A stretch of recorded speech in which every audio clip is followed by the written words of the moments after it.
Chapter 126. What exactly do you want to do? The seven-colored Dragon King had been beaten into autism. He was tactful enough not to resist and just showed a state of weakness. Sig mercifully threw a bottle of recovery potion at him. Let me introduce myself. I am Sigli Hrasvalg, the Holy Dragon King of the Sorceress Kingdom. The seven-colored Dragon King said weakly, Belitla Oriclus, the seven-colored Dragon King. Sig silently repeated it and murmured, so you and Dorodilin have the same last name. The corner of the seven-colored Dragon King's mouth twitched slightly. Of course he knew about the existence of Dorodilin. After all, he was a rare descendant who could use the original magic. But how can a great-grandfather look like his granddaughter? This is pure insult. Yes. The dragon has to bow its head under the eaves. The name is too long, I will call you the seven-colored Dragon King. As for how you call me. The seven-colored Dragon King was silent for a long time, Master Sig. Looking at Sig's meaningful smile, the seven-colored Dragon King confirmed his guess. This guy did it on purpose. His purpose was to force him to submit voluntarily. Among humans, this should be called training. But what's the harm in just saying it? He, the seven-colored Dragon King, can bend and stretch. Sig seemed to have noticed the seven-colored Dragon King's little thoughts, and said with a smile, actually, I'm not a bad person. The slave I mentioned before was just a joke. Really? Yes, I just want to invite you to visit Nazarick. Dorodilin and I have a close relationship, and I promised her that I will not kill you. The seven-colored Dragon King was stunned for a moment, then suddenly his eyes widened. Until this moment, he finally understood why he had met with this unexpected disaster. It turned out that his great-granddaughter had betrayed him and got involved with filth. You lied to her, how dare you do this? The seven-colored Dragon King was angry. He looked at Sig with sharp eyes and released the pressure of the true Dragon King. The previous compromise was just a temporary disguise, and he had not truly given in his heart. That's what makes it interesting, otherwise there would be no reason to use deterrence. Sig sneered, it all comes down to you being irresponsible. As a founder, you allowed the Dragon Kingdom to be bullied by the orcs. As a queen, she would cooperate with me. The seven-colored Dragon King was speechless. As a proud true Dragon King, he didn't care about the death of Ainz at all. But as a queen and ruler of a country, Dorodilin is dedicated to the people, and her choices cannot be judged as right or wrong. The seven-colored Dragon King said stubbornly, cunning filth. Sebastian's eyes turned cold, Lord Sig, I think it would be safer to kill him directly and then bring him back to Nazarick to revive him. There are too many unexpected events when the seven-colored Dragon King is alive, but it would be foolproof if he turned into a corpse. Of course, this would take time to use resurrection magic, which had both advantages and disadvantages. Don't bother with that. I'll use my skills to make it impossible for him to resist. Total domination. The seven-colored Dragon King was stunned for a moment, but immediately regained his consciousness. Sig's pupils shrank slightly. He was immune to mind control skills. The true Dragon King's resistance was much stronger than he had imagined. In this case, it is impossible to subdue the true Dragon King as a follower. The plan has failed. The seven-colored Dragon King shook his head, what are you doing? Quiet. Sig managed to calm himself down and decided to talk about this matter later. A pitch-black chain emerged from the palm of his hand and wrapped around the neck of the seven-colored Dragon King like a snake, then tightly encircled it. Based on the binding skill, specialization against dragon species is the full picture of this skill. Absolute dragon binding. Sig kindly reminded, this is a skill specifically designed to suppress dragon species. It has a sealing effect. If you force it to break free, it will trigger self-destruction. It has the power of a 10th order attack magic. When fighting in a team, he would use this skill for control to give his teammates opportunities to attack. The seven-colored Dragon King only felt that his body became extremely heavy, and his five senses became blurred. He now really wanted to curse. After being entangled by the chain, he couldn't even move, let alone break free, and his slowly recovering HP also came to a standstill. Soon, the seven-colored Dragon King closed his eyes and fell into a deep sleep. Sig asked Sebastian and Ars to search for the lair of the seven-colored Dragon King. This guy has lived for hundreds of years and must have a lot of collections. The fact that it went so smoothly this time was unexpected. The seven-colored Dragon King was not prepared at all and did not even bring any props with him. After completing the arrangements, he used the paid items to set up the teleportation coordinates on the spot. In this way, the portal can be opened remotely and directly connected to Nazarick, paving the way for the subsequent conquest of the central continent. Portal. As the teleportation point was successfully marked, the huge black portal slowly opened. Groups of undead emerged. One group carried the body of the seven-colored Dragon King, while another group carried his collections, with a clear division of labor. Sebastian was in charge of supervision, while Ars returned to Nazarick first. He wanted to help the undead transfer the seven-colored Dragon King to the frozen prison on the 5th level of Nazarick. The Minotaur victim had also been transferred to Nazarick, and would be transferred to the Sorceress Kingdom a second time before she woke up. Everything was arranged properly, and Sig finally breathed a sigh of relief. After finishing the work, the dragon hunting plan came to an end. Suddenly, a sweet female voice came to my ears. "Lord Sig, I miss you so much." Shaltir ran over happily. She had changed into a new look this time, and it was obvious that she had dressed up specially, which was eye-catching.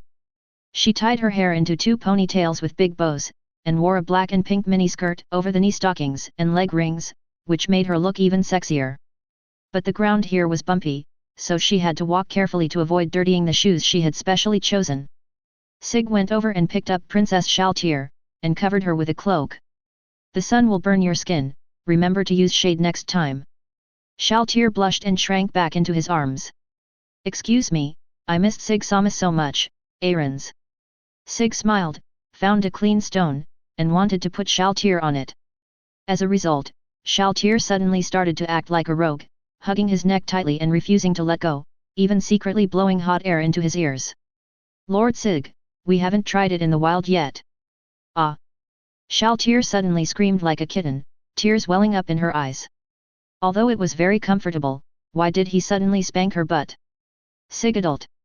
Sig sat down and let Shaltir sit on his lap. "You can't think about this all day. You need to study more. This posture is so embarrassing and terrible." Shaltir didn't listen to Sig at all. She quietly crossed her legs and her eyes turned into hearts. Sig sighed helplessly. It seemed that there was no point in explaining it. "Shaltir, you are here to take charge of the portal, right?" Shaltir calmed down a little. "Yes, Lord Ainz said to set the coordinates here so that it will be easier to teleport here later." "What else?" The admiration in Shaltir's eyes grew even stronger. "It turned out that nothing could be hidden from Lord Sig. Albedo said there are signs of player activity here, and asked me to protect you at all times." Sig just asked casually, but he actually got something out of it. If you have something to ask, it's most convenient to ask Shaltir. She won't think too much and will answer whatever you ask. It's the Minotaur Sage. I wonder if he can be resurrected. Shaltir pouted. "Humph, I hate this race." Sig laughed dumbly. "What's wrong?" "Lord Pararon said he hated Minotaurs the most, so I hate them too, Ainz." "Ahem, that's not the same thing. This Minotaur is not that Minotaur." Of course, with Shaltir's ability to understand, it would be better for her not to understand. Shaltir pushed Sig with lustful eyes and called out sweetly, "Sig Sama, okay, just this once. I still have to deal with the true Dragon King when I get back." Faced with Shaltir's constant coquettishness, Sig had no choice but to compromise. He really wanted to relax after the battle. In a secluded place, omit 1,000 words.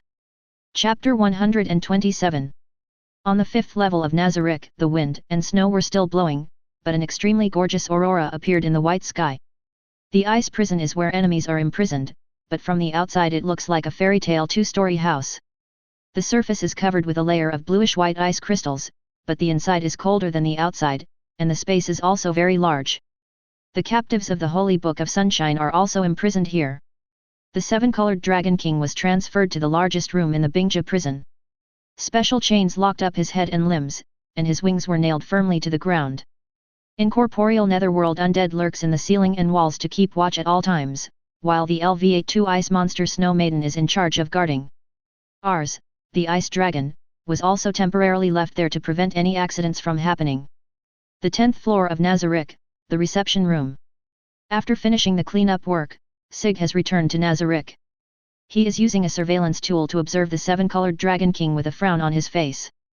It still doesn't work. A few minutes ago, Sig used the control skill again on the unconscious 7-colored Dragon King. Although it was successfully activated, the subsequent dependent magic still failed. It is not an easy task to take the true Dragon King as a follower. He had thought it was too simple before. Sig looked up at the clock and said, "The president hasn't come yet. We agreed to come in 5 minutes." The undead filled with the breath of death pushed open the door, revealing Ainz who had arrived belatedly. "Sig-san, I'm sorry, I'm late." Sig waved his hands lazily. No matter which battle it was, he was now in a state of being drained, exhausted both physically and mentally. Ainz also saw the sleeping seven-colored Dragon King at this time. He asked curiously, "Is this the real Dragon King? It doesn't look special." Perhaps it was because he had seen too many dragons, but in terms of appearance, Ainz felt that the seven-colored Dragon King was not as good as Sig's followers. Not as beautiful as the Holy Dragon, not as domineering as the Ice Dragon, and somewhat neither high nor low. Sig leaned back in his chair. The main difference is the origin magic. Once you master it, it is equivalent to gaining the protection of the world. Ordinary world-class props with effects will become ineffective. The unconditional mind control of alluring beauty and the instant death effect of Eye of Bearer, these direct effects are ineffective against the true Dragon King. "What?" Ainz suddenly shouted, no doubt triggering the heart of the sage again, forcing him to calm down. Sig said helplessly, "Yes, it is equivalent to carrying a world-class prop." Ainz coughed awkwardly and asked impatiently, "Is origin magic really that powerful?" Sig wanted to answer that it was very strong, but in order to take care of his president's little heart, he changed to a more tactful statement. Origin magic is the original magic of this world. It requires souls as raw materials. Only dragons could master it. The only exception is Dorodilin. She is the descendant of the true Dragon King. Her innate ability is to imitate the original magic, so she was able to use it successfully. Ainz couldn't help but exclaim, "What a powerful innate ability! It would be troublesome if we became enemies. Thanks to you. It is really worth it to win over such a talent just by sacrificing Sig's looks." Sig raised his eyelids, "I think you are praising me." Ainz laughed awkwardly twice and continued to talk about business in a serious manner. "I have read the intelligence that was sent back recently. It seems that the true Dragon Kings all have special professions. Although Dorodilin can be used, it also requires the sacrifice of souls.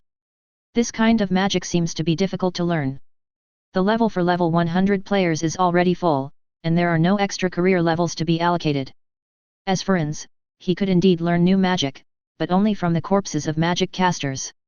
The true Dragon King was obviously not within that range. Sig sighed, "There is actually another way. I have the skill of copying magic, but it is limited to the dragons of my followers or dragons with a high intimacy.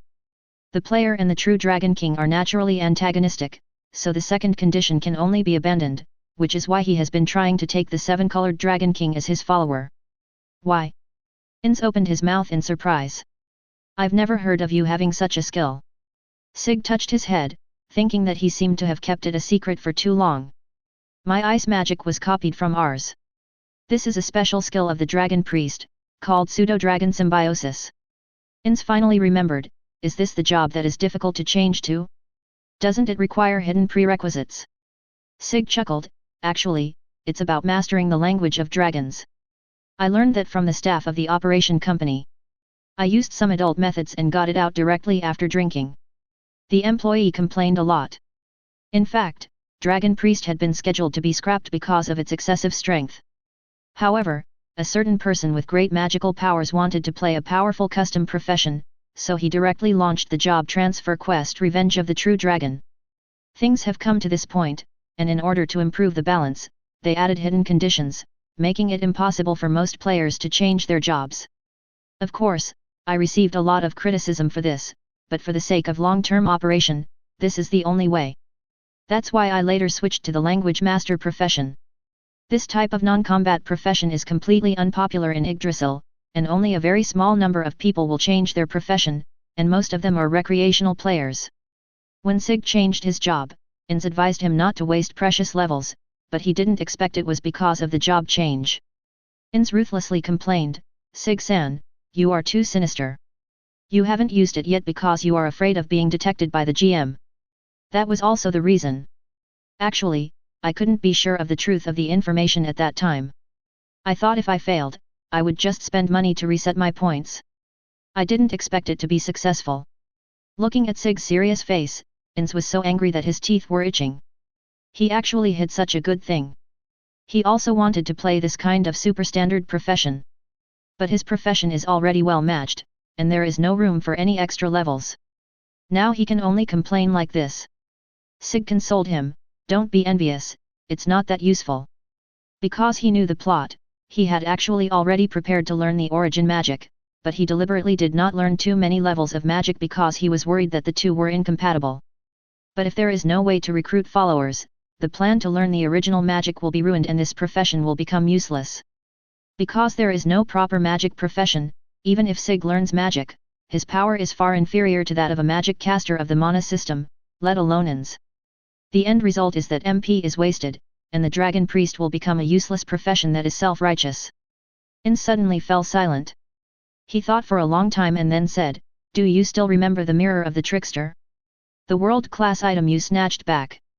Sig touched his chin, "That mirror that can copy everything? But what's the use of that? The ability of that mirror is at the bottom among the world-class props. Although it is possible to copy everything, being able to copy is one thing and perfectly copying is another. Someone once wanted to exploit a bug to copy other world-class items, but ended up only getting a degraded version, which was far less powerful than the original. Also, because he possessed multiple unique world-class items, he was almost banned by the operator. This copying ability has a fatal flaw. Before the degraded product disappears, Mirror of the Strange God cannot be used again and enters an infinite CD state. However, the Mirror of the Strange God is not without its strengths. At least it can copy artifacts and living creatures. It is said that someone copied a world-class boss and finally succeeded, getting a young version that could not be upgraded, but no one has actually seen it, so it is a legendary story. Sig's eyes lit up, "You mean?" Ainz nodded. "Yes, once you use the Mirror of the Trickster on the seven-colored Dragon King, according to the hidden conditions, the user will automatically gain control over the replica, and the effect of Dragon Priest can be successfully activated. Domination does not qualify as a dependent, but it meets the conditions of an intimate relationship." Sig stood up suddenly, "President, you are a genius." Chapter 128. Faced with the two adults who suddenly appeared, the Snow Maiden knelt down in fear and trepidation.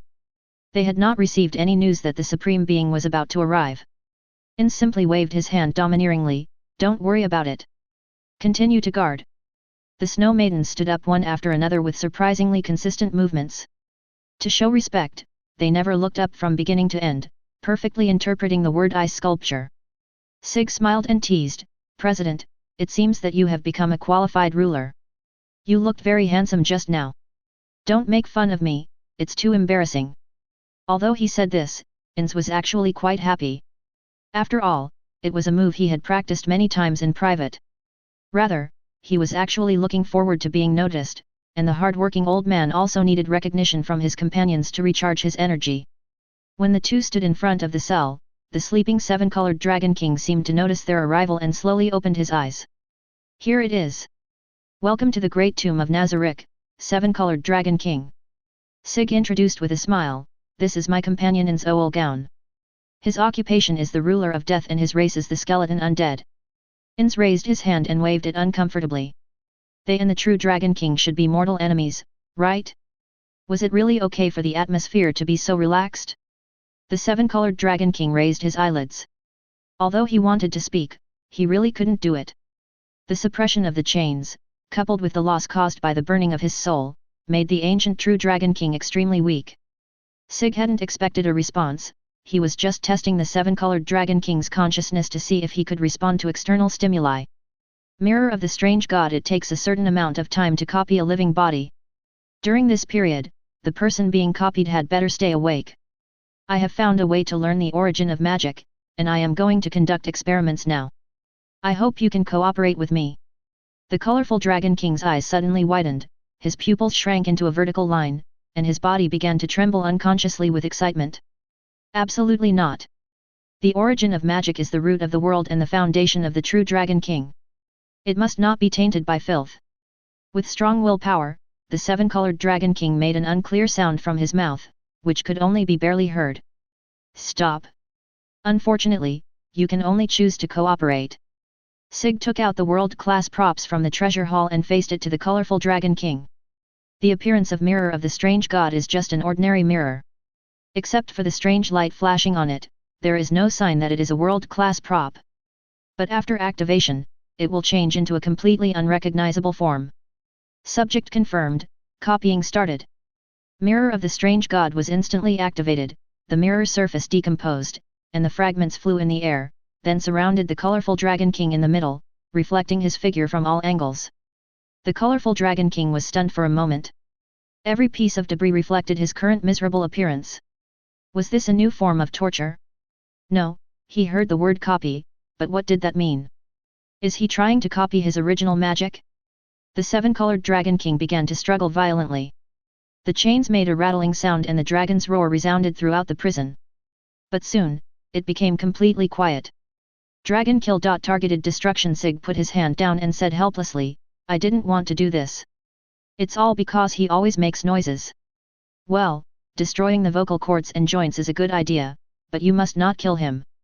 Ainz silently lit a candle for the seven-colored Dragon King.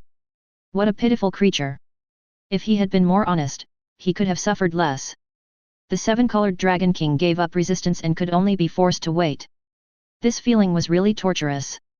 Time passed slowly, and Sig and Ainz became more and more nervous. It was almost the critical moment. If you fail, you will die. With a flash of dazzling light, the fragments gathered together again and quickly arranged into a spherical shape. Ainz was the first to notice something was wrong. What's going on? The mirror should be restored after the copy is complete. As the user of the prop, Sig has the right to control it, but his orders were simply ignored. Just wait and see, but be ready to fight at any time. Sig armed himself in an instant and stood in front. After all, he was half a tank. Ainz was also ready to use magic, with the Kryptonian item in his hand. The atmosphere was tense and the mirror changes were completed. The world-class item mirror of the strange god disappeared, and a silver dragon surrounded by colorful light appeared on the ground, with eyes as crystal clear as glass. What is this? The pupils of the colorful Dragon King shrank sharply. A young dragon actually possessed the world connector profession of the true Dragon King. Born Dragon King? Ever since the 8 Desire Kings polluted the original magic and cut off the learning path, such an example has never appeared among the new generation of dragons. The rule of this world is that you must learn skills before you can get a profession. After people were unable to learn the original magic, the number of true Dragon Kings became fewer and fewer. Yggdrasil is completely the opposite, players get a profession first and then learn skills. This young dragon is obviously the latter. Although he is the product of a prop, the source of his data is the seven-colored Dragon King. No one knows what will be born from the combination of the two.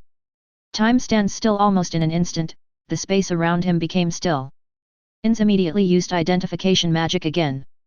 The baby dragon's level was 2, its race level was LV1 Dragon, its occupation level was LV1 World Connector, and its special buff was Guardian of the Dual Worlds. World-class items plus the original magic of the true Dragon King are undoubtedly the fusion product of Yggdrasil and the current world. This phenomenon cannot be explained at all. But the amazing thing is that the young dragon is in a disposable state. Ainz lifted the time magic and said to Sig, Hiss, this baby dragon seems to be the mirror of the strange god. Try to copy it with magic.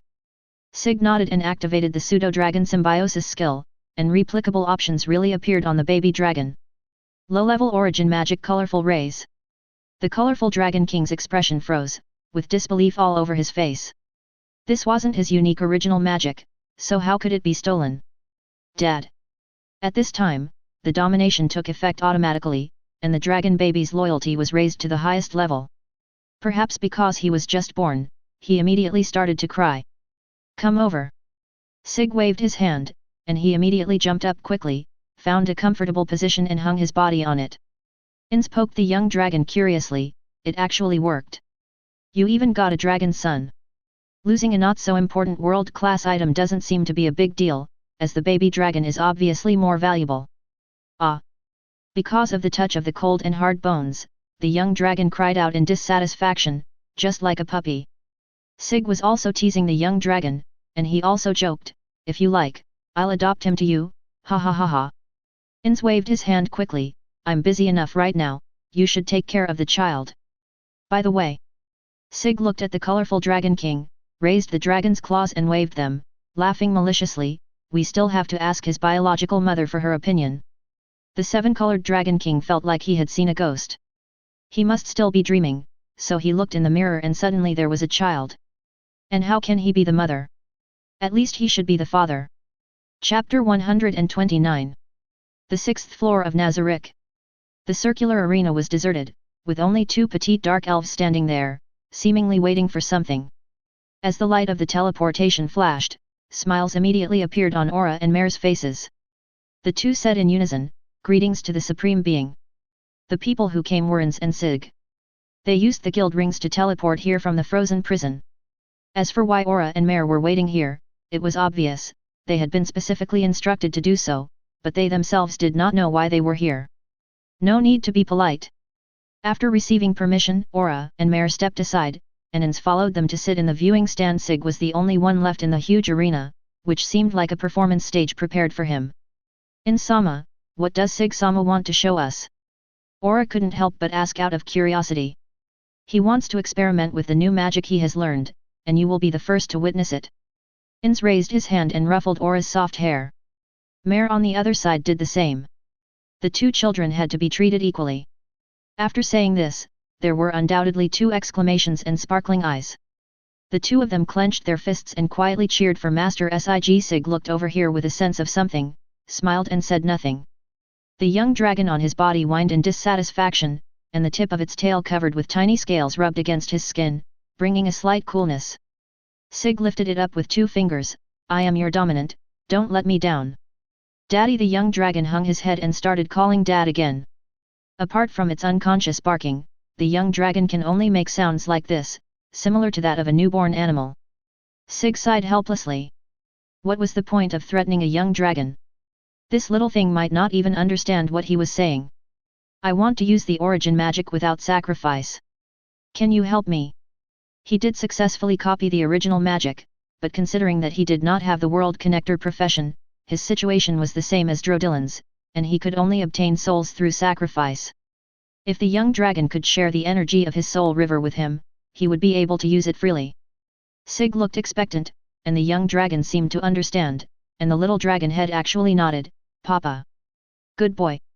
Sig placed the young dragon back on his shoulder and scratched his chin with his fingers. The young dragon enjoyed this affectionate gesture so much that he made gurgling sounds from his mouth.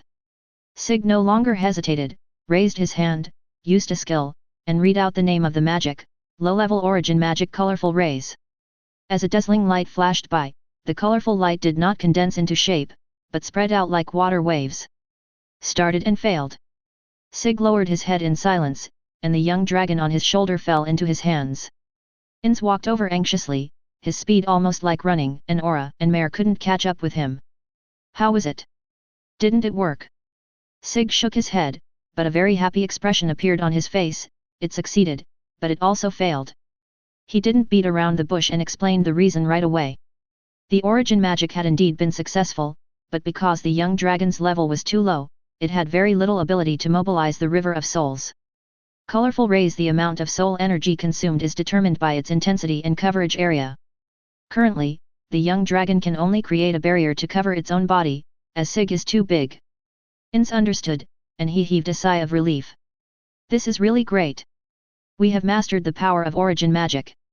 Sig also laughed. "Thanks to this little guy, do you want to give him a name?" Ainz quickly waved his hand to refuse. You know my naming skills. Pandora's name was given by Albert. Forget it. If you give me another ugly name, I won't be able to call you by it in the future." Sig remembered this and quickly withdrew the request. "You don't have to be so disgusted. Master Sig, Master Ainz." Aura happened to run over at this moment, and slammed on the brakes again, stopping right next to Sig. Sig did the same as Ainz and rubbed her head. It was soft and warm, and just as nice as he had imagined. "Aura, don't run too fast."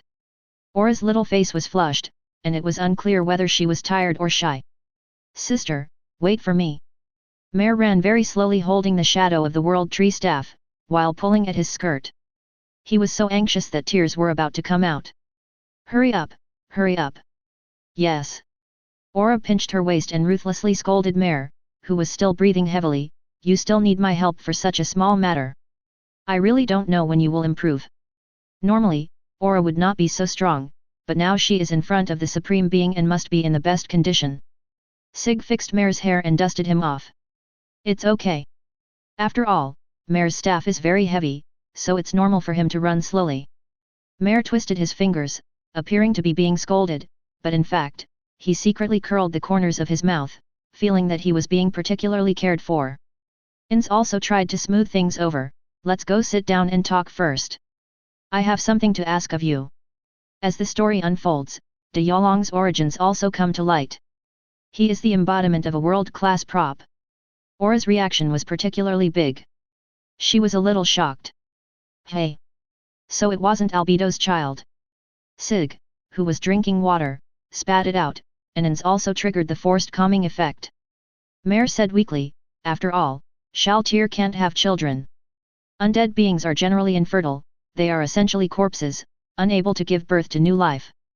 Sig quickly ended the topic. Actually, I want you to take this baby dragon and help him level up. Aura has the ability to increase the experience gained by her partners, and the world-class item Greed and No Desire equipped by Mare also stores a lot of experience. It is very appropriate to give this task to the two of them. Aura and Mare looked at each other and nodded at the same time. We understand. Sig nodded in agreement. Not only that, the training of the seven-colored Dragon King will also be in the hands of you two for the time being. Aura tilted her head. Master Sig, what exactly are we going to do? Aura, make the seven-colored Dragon King completely surrender, and also make the young dragon copy the other origin magics. Aura touched the queen's whip at her waist and nodded seriously. I understand. Mare must help his sister suppress the seven-colored Dragon King and not give him a chance to resist. Mare clenched the shadow of the World Tree staff in his hand. He understood that disobedient dragons must be beaten. I will try my best. Aura and Mare looked extremely serious. The most important thing now was to remember every word Sig said. As for breeding, forget it. Children can't listen to it. After taming the colorful Dragon King, the breeding plan will begin, and this matter can be left to Xiaodai. Inside quietly, hoping that this would not lead the child astray. Sig placed the unconscious dragonet in Aura's hands. He's in your care. You can give him a name. Aura held the baby dragon in her hands carefully, as if she were holding a treasure. I want to call him Mirror Color, because he is very shiny. After the dark elf siblings left, Ainz and Sig looked at each other in silence. Maybe I had just solved a problem and was too relaxed for a moment, and suddenly I didn't know what to do. Ainz then remembered something important. Come to think of it, Albedo said she missed you a lot. Don't let her down. Sig suddenly had a bad feeling. He seemed to have really forgotten. She didn't say anything else. I just bought some clothes, talked to myself in the mirror, and then I suddenly laughed. It should be okay. Sig drank a bottle of potion to boost his energy, and said with a forced smile, it's okay, you open the portal.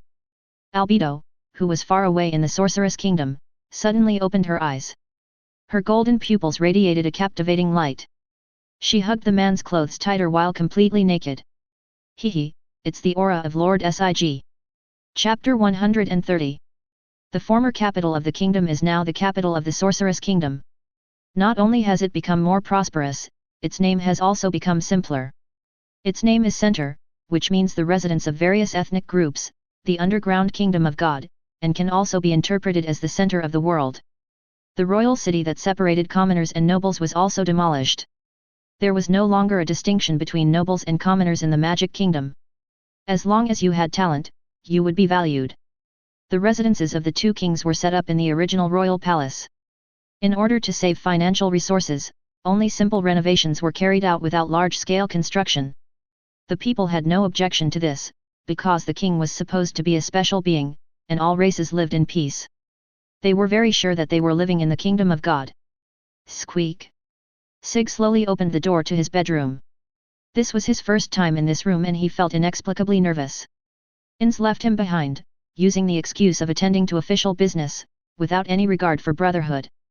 There was a pale yellow light on in the house, and incense slowly drifted out from the incense burner, gradually gathering into the shape of a heart.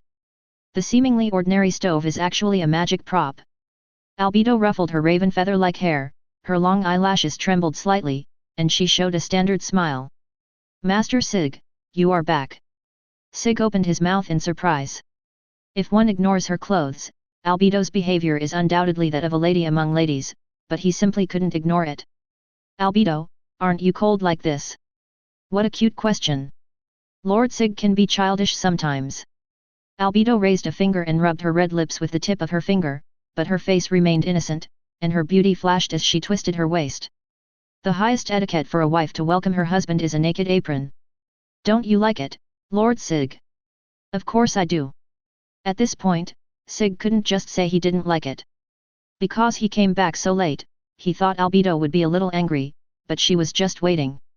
So would you like to eat first, or eat first? Having said that, Albedo could no longer pretend to be a lady.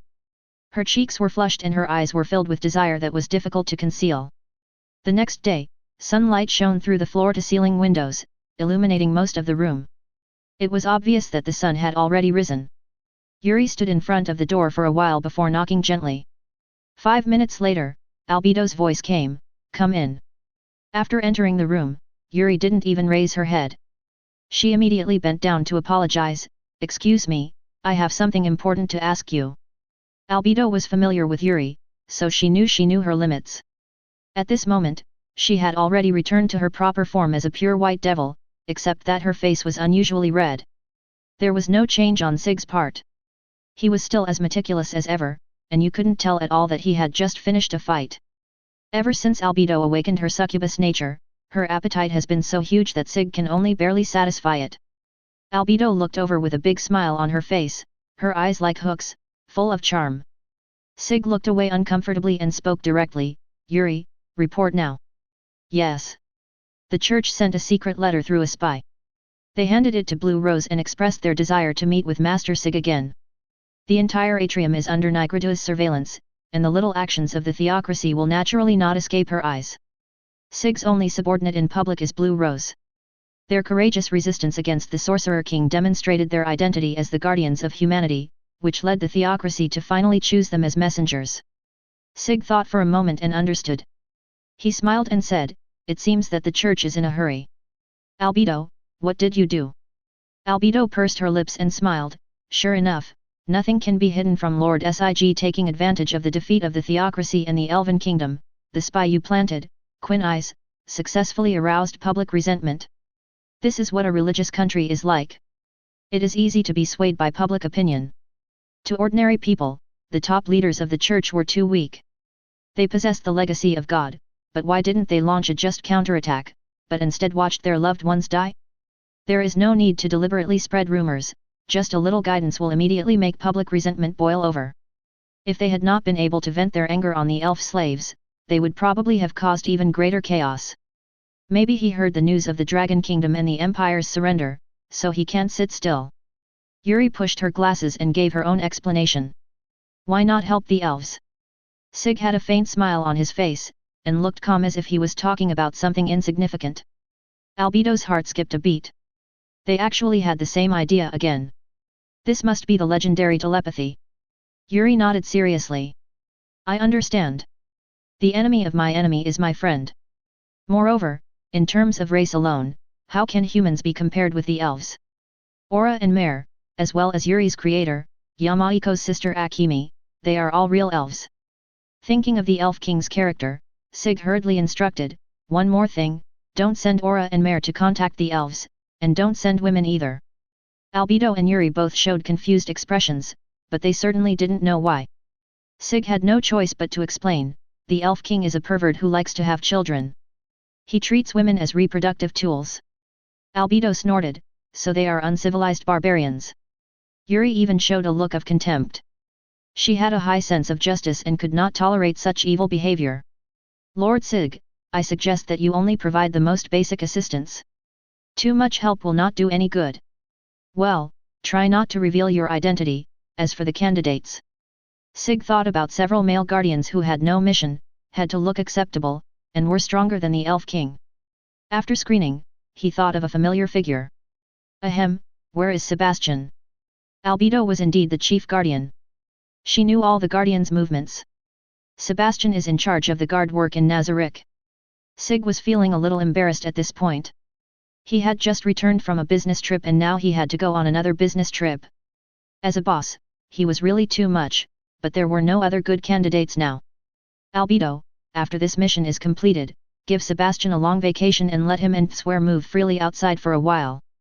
Albedo frowned slightly. As a guardian, obeying orders is the most basic thing. You don't need to take care of him like this. That being said, we are all living beings and should have lives outside of work. It can't be too rigid.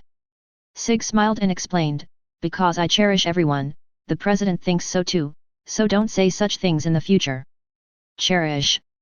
Yes, he is a precious person. Thinking of the supreme beings who had abandoned them, Albedo burst into tears. Lord Sig, you are so kind. I am honored to be your woman. Yuri's race is the Dul Ahan, so she has no ability to cry, but her eyes are just as fiery. If Lord Sig needs it, she will offer this body without hesitation. It is a great honor. Faced with such intense emotions, Sig was really powerless to resist. He was also afraid of being pestered to do it all night long, so he slipped away under the pretext of going to find Kang Qiangwei. Sig is a warrior profession, and he can also summon followers to act as vanguards. In many cases, it is more convenient for him to act alone, so it is naturally no problem not to bring guards. Albedo gently stroked her belly, but her eyes became much colder. That plan still needs to be implemented. It was Insama and Sig Sama who worked so hard to get to the current results. We must not let some random person get involved, even if he is the supreme being. Yuri opened her mouth but ultimately didn't say anything to stop him. Chapter 131. Inside the restaurant.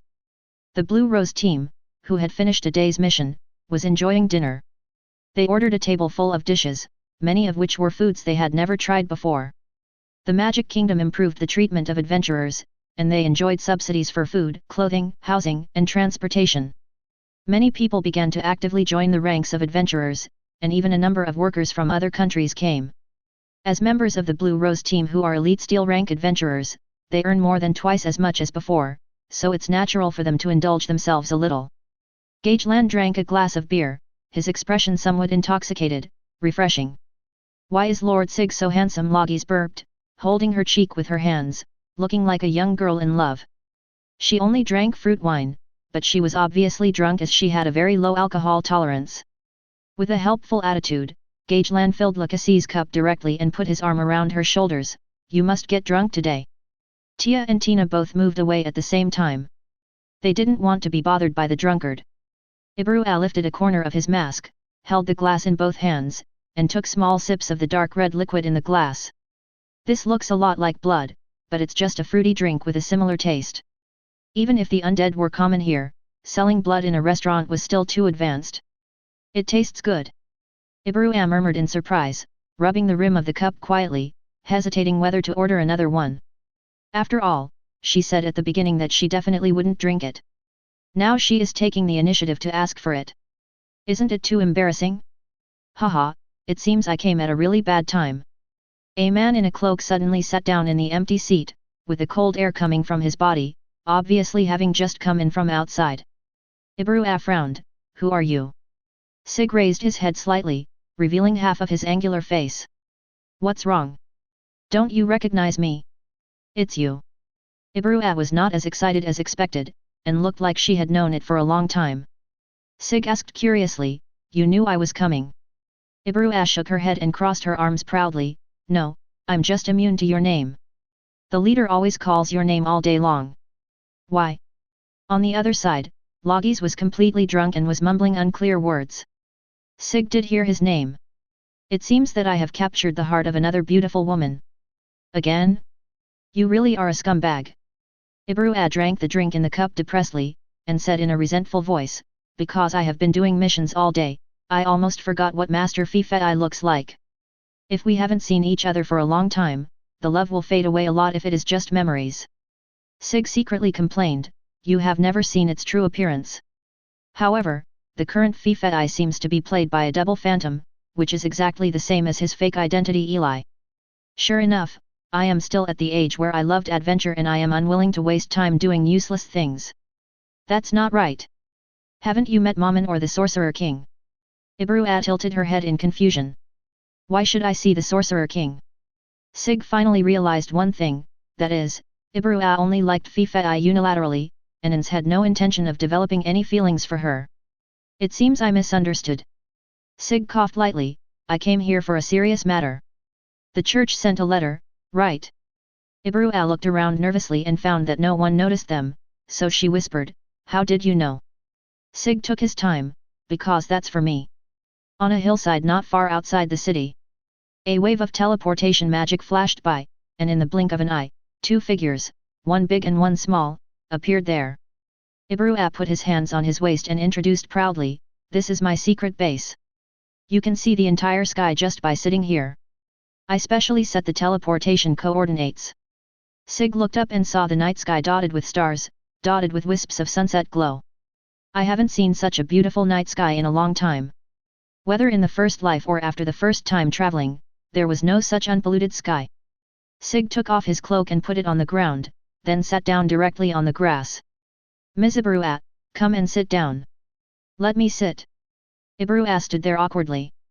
She was not used to Sig being so gentlemanly. It felt really strange. But she finally sat on it, leaving a mark on her small buttocks. Thank you then. Sig smiled and said, now let's get down to business. The people from the theocracy have contacted me before. They want me to betray the Sorcerer King and join the human camp. This letter should also be intended to persuade me. I see. Ibrua listened carefully.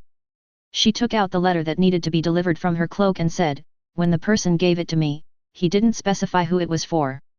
He just said that we would meet each other when the time came. Sig took the letter. The envelope was sealed with special magic. It took him some time to untie it, and then he opened it right in front of Ibrua. Dear Holy Dragon King! Ibrua cried out in surprise, can you please keep it a secret and not read it out loud? There are only two of us here. What are you afraid of? Are you afraid that I will kill you? Sig happened to be close to Ibrua when he spoke, and his deep voice went straight into her ears. Ibrua was startled and got goosebumps all over her body. She subconsciously reached out to push him away, don't talk in other people's ears. Sig shrugged his shoulders, not caring about this little episode, and silently read the contents of the letter with a very serious expression. Ibrua became curious again and looked over quietly, only to discover an inconspicuous detail. Ah, this kind of paper is very rare. It absorbs the surrounding fragrance, so it smells close to the user's body odor. Sig lifted his nose and indeed smelled a light and elegant fragrance. He thought it was the scent of Ibrua. He put the letter away, maybe it's because the writer is a woman. I don't know if it was the order of the priest or Juisijiming's own idea, but it was obviously a beauty trap. Since ancient times, heroes have been unable to resist the temptation of beautiful women.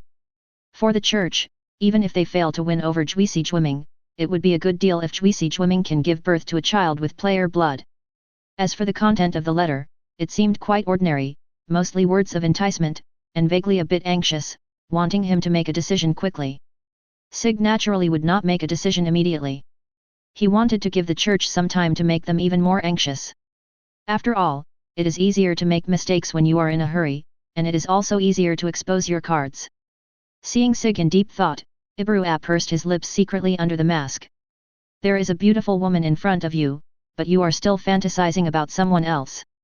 It feels a bit hurtful to your self-esteem. Message Pandora's voice suddenly came.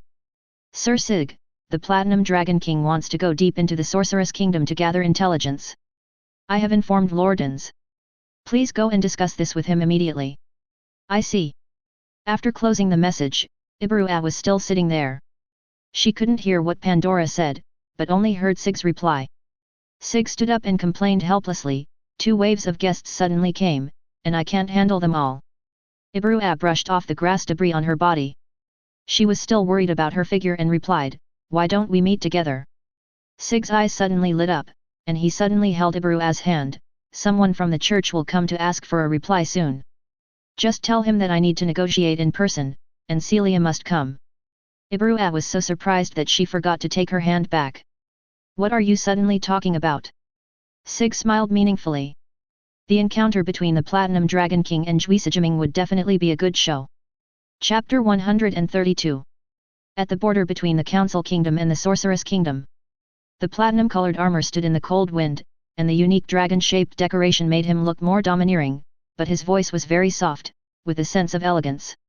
Aziz, what did you do? People have 3 urgent needs. Aziz, or Pandora to be exact. The original master is still in Nazarick. Since he is still useful, he has been spared. However, after being baptized by the Terror Prince, his mind has become abnormal and he is currently in the recovery stage. Pandora lied very smoothly at this time, and he was obviously there to tip off someone. The platinum armor said in a muffled voice, "Haha, don't use such boring excuses next time."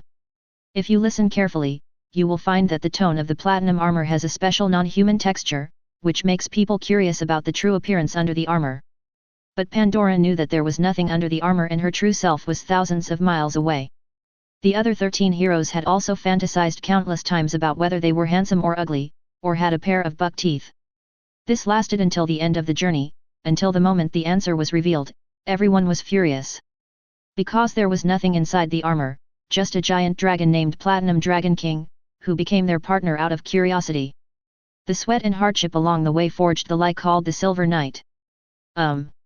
Sorry, we are in a cooperative relationship, don't be so serious. Pandora's accent is a bit weird, and the character he plays as Ainz is more like the real person, and the frivolous tone is also perfectly reproduced. However, he did this on purpose, wanting to provoke the Platinum Dragon King to take action so that he could test his true strength. But the Platinum Dragon King didn't care. We are about to enter the territory of the Sorceress Kingdom. Be prepared for battle at any time. Pandora nodded, and her equipment of bright red reinforced armor was completed. The Platinum Dragon King observed through the platinum armor with a complicated look in his eyes. Reinforced armor is a really good item. If someone else drives it, it will probably be more powerful.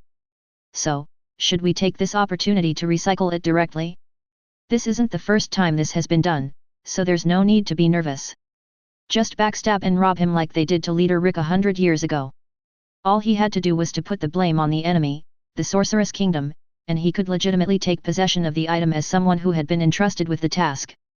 It was a despicable but effective method. Sensing the Platinum Dragon King's gaze, Pandora turned around and asked, "What's wrong?" "Nothing, just keep going." The platinum armor shook his head and flew out first. Pandora felt a little disappointed.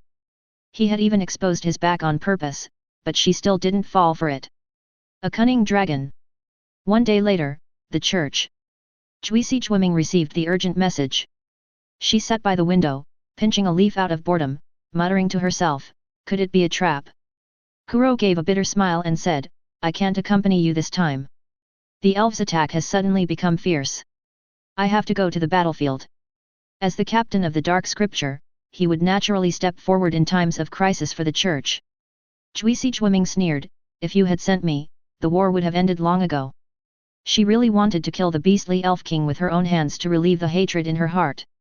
The Elf King was indeed her father, but her birth was not blessed at all because her mother was unwilling to give birth to Art's child. As the mother of the descendants of the 6 gods, she was abducted by the Elf King and forcibly impregnated. This child is a complete symbol of shame. If the priest had not tried hard to persuade him, saying that the Elf King had a special bloodline and that he was the descendant of the 8 Desire Kings, this child might have inherited the powerful bloodlines of both parties. Now that things have come to this, it would be better to give birth to the child and consider it as a contribution to the church. And just like that, Juicy Chwiming was born. But her childhood was complete hell. Her mother tortured her constantly in the name of exercise, and used healing magic to recover when she was seriously injured. Until her mother died, she still could not forget that experience. As people she was familiar with passed away one after another, Juicy Chwiming's mentality became distorted, and she became more and more hateful towards the culprit, the Elf King, and she had to kill him. Kuro had heard a little bit about what happened in the past, but the risk was still too great. You also know that this won't work. The Platinum Dragon King has been eyeing us covetously. I'm not as strong as you, so it won't cause any big problems if I'm discovered. But if your existence were known, the theocracy would face catastrophic destruction. The Platinum Dragon King hates players and cannot tolerate any sand in his eyes. The leader of the 13 heroes is a player. When he traveled through time, his level was very low. He and his companions went through untold hardships to upgrade and together they defeated the demon. He can be said to be a brave man. But the Platinum Dragon King did not hesitate at all. He took advantage of the opponent's unpreparedness and stabbed him in the back, destroyed the corpse and snatched the props, completely solving this hidden danger. The Platinum Dragon King has implemented the concept of protecting the world. He is so kind to his companions, and he will be even more ruthless to the powerful descendants of the players. As long as it is related to the players, any threatening existence will be ruthlessly wiped out. The two fell into a brief silence. This was an unavoidable problem in reality. They had no way of fighting against the Platinum Dragon King. If Lord Death had not been killed by the 8 Desire Kings, there might have been room for recovery. There was a gentle knock on the door. Ainz walked in. "Excuse me, the priest asked me to accompany you to the Sorceress Kingdom." Kuro's expression froze, but after thinking about it carefully, it was indeed reasonable. Ainz is now doing very well thanks to his eloquence. All external negotiations have been given to him, and his fame is tending to surpass that of the genius captain. But in terms of strength, Kuro is still confident that he can beat him. After all, there is a gap of dozens of levels. Chui Sijiming's expression was unclear. She put the leaf she had been holding to her lips, a cold light flashed in her eyes. "I can only succeed this time. Failure is not allowed." Ainz's pupil shrank. He noticed that the leaf emitted a faint glow under the sunlight. It was actually a magic prop. In the meeting room, everyone in Nazarick had gathered. Ainz and Sig sat at the head of the table, Albedo presided over the meeting, and Shaltir, Cocytus, Aura, and Mare were all present. Of course, the young dragon named Jinke was also brought here. He has now reached level 20, but his size has not changed much. It is easier to gain experience in the early stages and levels increase faster, but the experience required in the later stages will increase exponentially. "Dad!" Almost at the moment it saw Sig, the young dragon pounced into his arms, rubbing its body against him and asking for caress. "Don't bark, I am your master." Albedo had known about the existence of this young dragon for a long time, but when she saw Jinke's actions, she couldn't help feeling jealous. Her child with Lord Sig should be in that position. Jinke is just a replica of the 7-colored Dragon King. What qualifications does she have to stay in that embrace? Thinking of this, Albedo subconsciously stretched out her hand. The young dragon turned around and stared at me with a pair of big round eyes. "Mama." "Why?" Shaltir let out a cry of surprise, pointing at the young dragon with a look of disbelief. Seeing her agitation, Aura beside her quickly grabbed her. Albedo smiled triumphantly. "Haha, it seems that it is clear who the real queen is."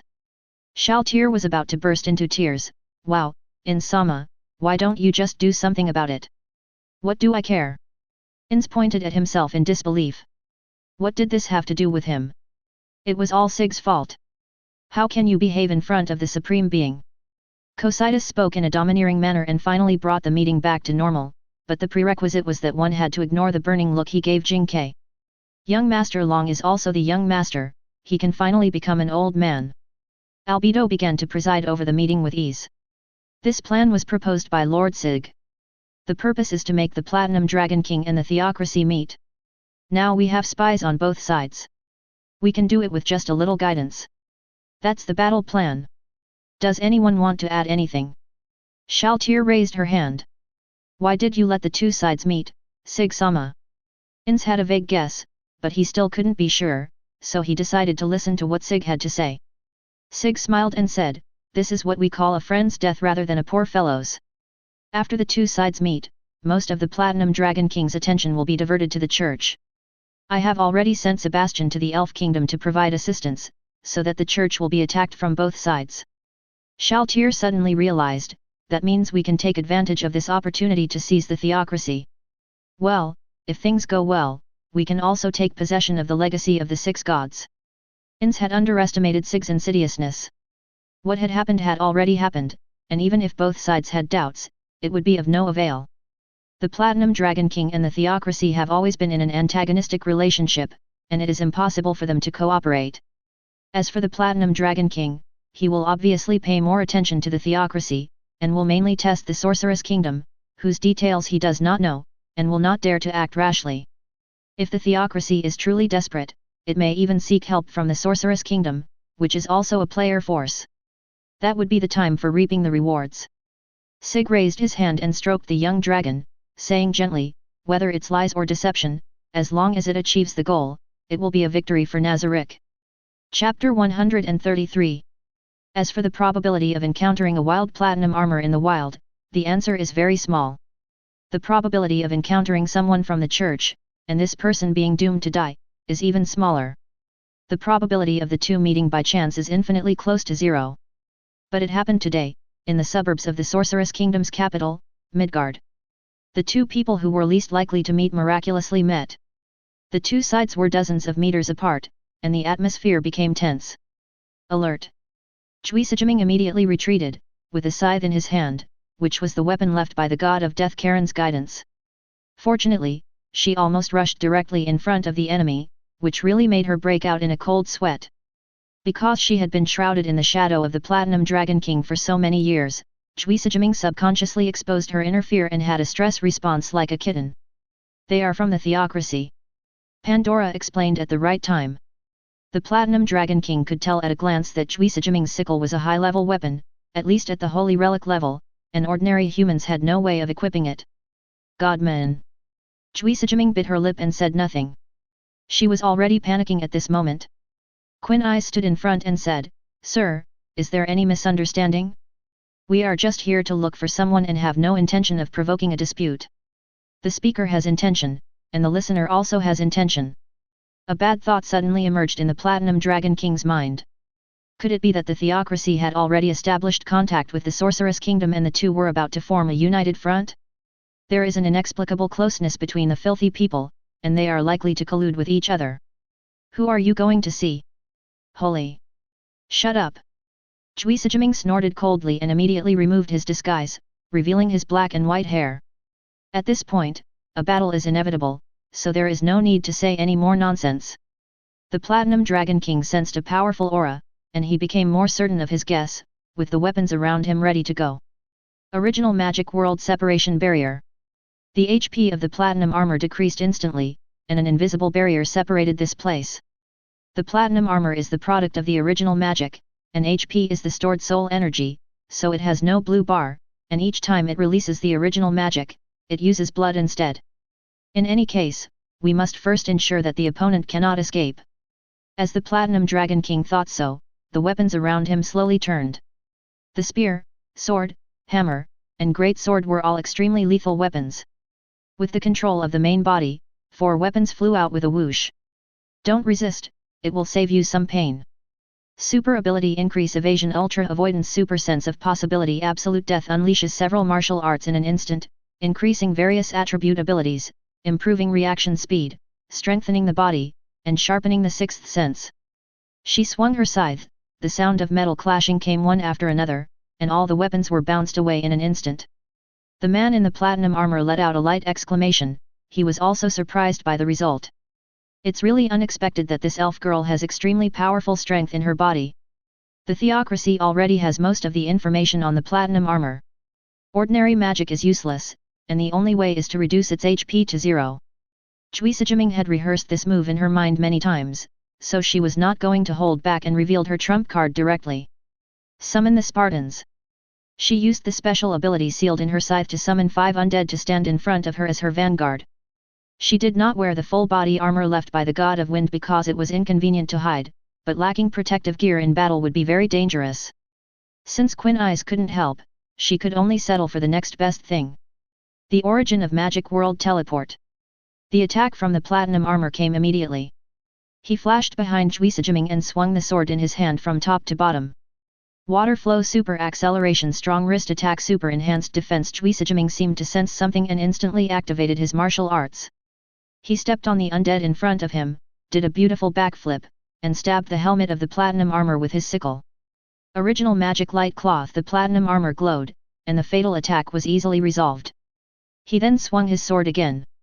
Juisajiming let out a cry of pain, and a bloody mark appeared on his back. If she hadn't activated her defense-enhancing martial arts in advance, she would probably have been seriously injured. The gap in combat experience has already become apparent. Juisajiming did not hesitate any longer and used one of his trump cards. Heroic Warrior. The special skill of the Valkyrie class is to create a servant with the same numerical value as herself. The combat power will be slightly weaker than the original body, but the attributes in all aspects are the same.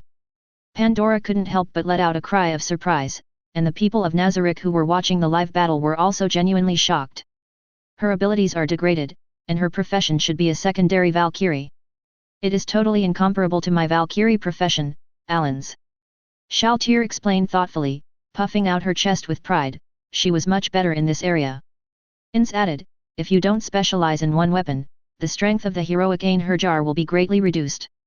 It's just a skill that looks intimidating. That's true, Sig laughed secretly, hoping that Ainz wouldn't be too surprised when he saw the same skill as himself. On the battlefield on the other side, the battle between Juisajiming and Platinum Armor has entered a white-hot stage. The Platinum Armor was not at a disadvantage when fighting two people at the same time, and was even slightly suppressed. The cooperation between Jedi and Ainz was quite good, and the number of people made up for her lack of combat experience. The two sides fought hard. Pandora and Quinn Eyes were wandering on the edge of the battlefield, both of them had no sense of existence. The former deliberately did not participate, while the latter was too low in level to intervene, so the two could only be matched together to fight each other. But the two people in the same camp couldn't really fight, so they could only act out loud. Their paddling operations formed a sharp contrast with the fierce fighting over there. I acknowledge your strength, the god of the church. The Platinum Armor distanced himself and controlled his body to fly into the air.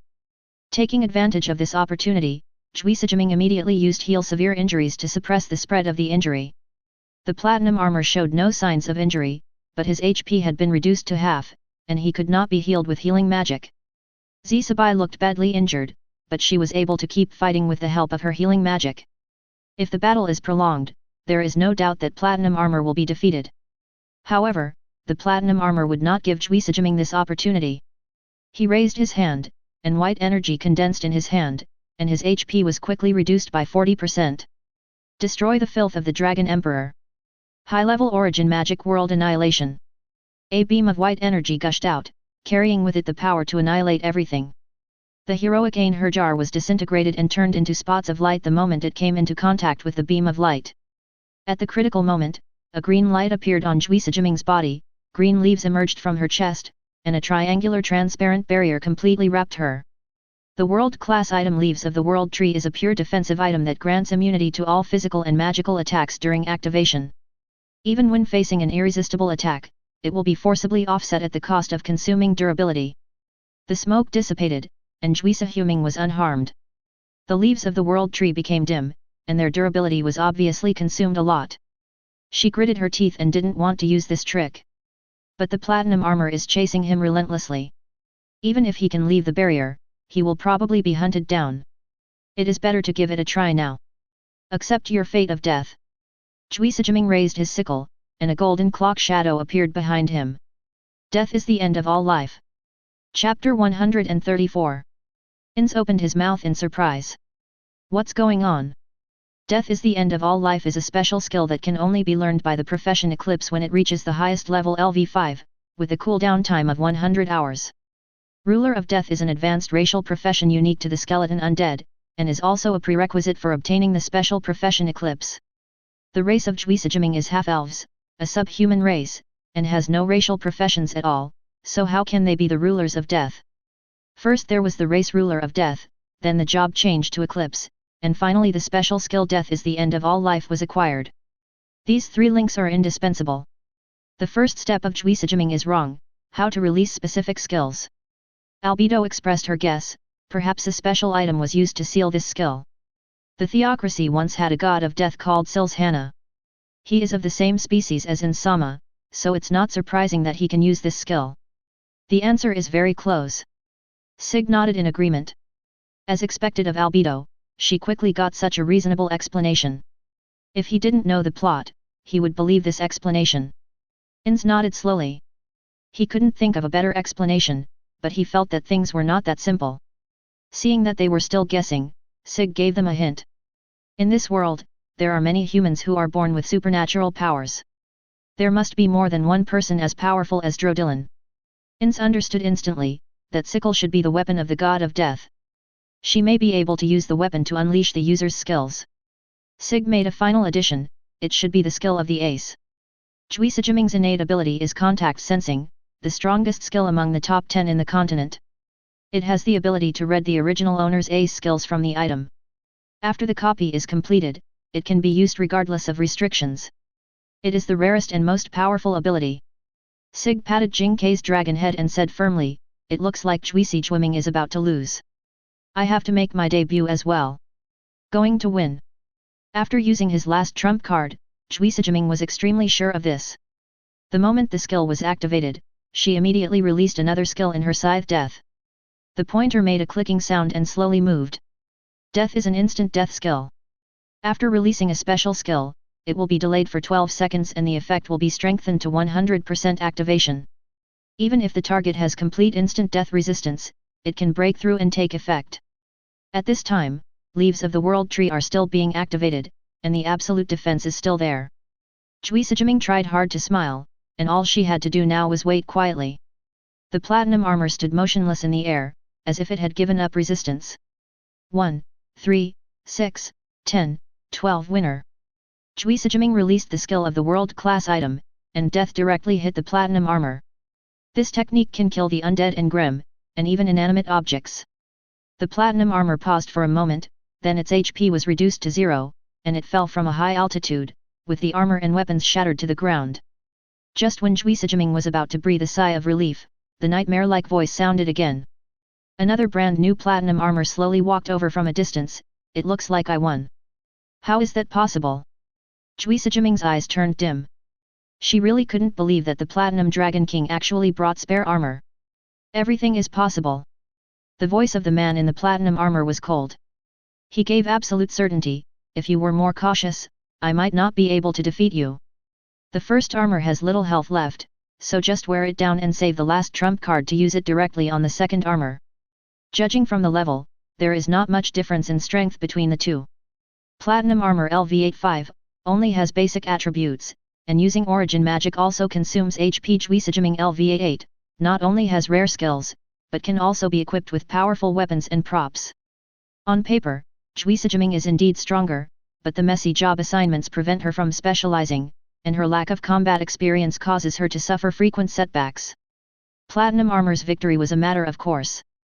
Juicejiming clenched his teeth tightly, making a clicking sound. I won't give up here. She raised her scythe and rushed forward, while releasing her martial arts to increase her own strength. The man in platinum armor just raised his hand slightly, and the 4 weapons were useless, directly knocking the deadly ones away. Juicejiming felt great pain in his body, and a fishy sweet taste surged in his throat. She spat out a mouthful of blood foam, with a look of reluctance in her eyes. Why, things shouldn't have turned out this way. What will happen to the church if she dies? What will happen to the people? The guardian of the theocracy should never fail, and it should be so. The man in platinum armor raised his hand indifferently. He was going to give the final fatal blow. As for the theocracy that did not keep its word, he would personally purge them and the previous contracts could be annulled. Origin of Magic World. The sound of something breaking through the air at high speed came from the direction of the city, and finally fell like a meteor. A figure flashed in the air as smoke filled the air. A shallow pit and several spider web cracks appeared on the ground. The platinum armor asked coldly, "Who are you?" Chapter 135. The Platinum Dragon King's voice came clearly, "Who are you?" "I am the Holy Dragon King of the Sorceress Kingdom. Please stop your violence immediately." Sig, wearing silver armor, revealed his true face. In order to prove his identity, he did not wear a helmet, revealing his overly handsome face. Although he said words of warning, his expression remained decent. This is the composure of a king. With armor of similar colors and the same dragon element decorations, it is indeed easy to mistake the two sides for each other to a certain extent. The Platinum Dragon King narrowed his eyes slightly, and after a brief recollection, he now remembered who the smiling young man in front of him was. Is the title of Silver Knight still convenient to use, Sigli? Sig was slightly surprised. The famous Silver Knight actually knows my name. The Platinum Dragon King actually took the initiative to talk, which was a good sign. In the original book, Pandora had to spend a lot of effort to get the other party to speak. Perhaps it was because he stopped the Sorcerer King from killing innocent people, and this righteous act made the other party feel that he could communicate. The Platinum Armor replied calmly, "I have always been very concerned about the existence of something that might be filthy. Of course, thanks to the message conveyed by Ligurite, the necromancer who was one of the 13 heroes, he was able to obtain information about the Sorceress Kingdom as quickly as possible." Filthy? I don't know what you mean by that. The head of the Platinum Armor flashed red. Can I explain it more clearly? Are you a player? Eh? This question is too direct, but why should he answer it? Sig asked directly, so what if it is, and so what if it isn't? Considering the chaotic state of the seven-colored Dragon King at that time, he discovered a fact. That is, the dragon race has never appeared among previous players, which made the real dragons confused. In Yggdrasil, human and subhuman players have always been the majority, which is actually not surprising. Because of the difference in intelligence, the first thing people in this world think of when they see a dragon man is that he is a native dragon. After seeing Sig in person, the Platinum Dragon King was also confused. He felt the breath of a dragon, but it was different from that of an ordinary true Dragon King. Is it a special race? NPCs are also possible. Players will have more freedom in setting them, so it's not surprising that they come up with strange things. Or maybe he is the descendant of a player, which is more in line with the speculation of being a dragon descendant, but he really doesn't believe that the real Dragon King would get involved with a player. This is really troublesome. Is this intentionally misleading? The dragonborn identity that Sig created for himself had a great confusing effect, and the ancient true Dragon King had obviously been led astray. As for why he needs to figure out his identity, the reason is very simple. It determines the extent of power he will use. In the battle against the filth, the player must first snipe. NPCs obey the player's orders and have a weak sense of self, so there is no need to fight to the death. For example, NPCs still exist in the Sky City stronghold of the 8 Desire Kings. The offspring pose the lowest threat. The weak ones do not need to be taken care of at all, but the powerful ones must be intervened if they are desperate. But no matter how you judge it, as long as it's related to the players, there's no way to resolve it peacefully. The white gold armor was filled with murderous intent, and he pointed a sword in his hand. Then there is no need to waste words, let's answer with a fight. Sig sighed, his eyes cold. What a shame. The man in platinum armor raised his hand and used the high-level origin magic again, destroy everything. World annihilation is a simple energy aggregation shock wave, second only to the highest origin original Big Bang as a powerful killing weapon. How arrogant. Juisajiming once again activated the world-class item Leaves of the World Tree, and an indestructible emerald green barrier enveloped the two of them. Sig turned around and asked in surprise, Celia, are you okay? Juisajiming finally came to her senses. She raised her head with an indescribable expression, I didn't expect it would be you who came to save me. There's too much noise here, so I naturally have to come over to take a look. Sig held out his hand, motioning for the other to grab it. Juisajiming bit her lip, supported by the sickle, and slowly stood up. She said stubbornly, Humph, I can handle it myself. Leaves of the World Tree actually have a hidden feature that automatically restores durability, although the speed is not very fast. Before, Juisajiming just pretended that the durability was too worn out and could not be used anymore. She had originally planned to wait for the Platinum Dragon King to get closer before launching a sneak attack. Even if the chances of success were slim, she would not sit and wait for death. I know you're strong. Sig pulled his hand back without any embarrassment, his voice clearly apologetic, I'm sorry, it's my fault that such a dangerous existence has appeared in the Sorceress Kingdom. Juisajiming suddenly reacted. She was about to question, but when she thought that it was most likely a coincidence, she lowered her head and kept silent. She looked a little cute, as if she was sulking, and she was wearing casual everyday clothes. Sig couldn't help but think of a little girl throwing a tantrum. Although this description is not quite accurate for Juisajiming, a girl over 100 years old cannot be considered a young girl. Don't worry, leave everything to me. You. With just one strike, I can end the fight.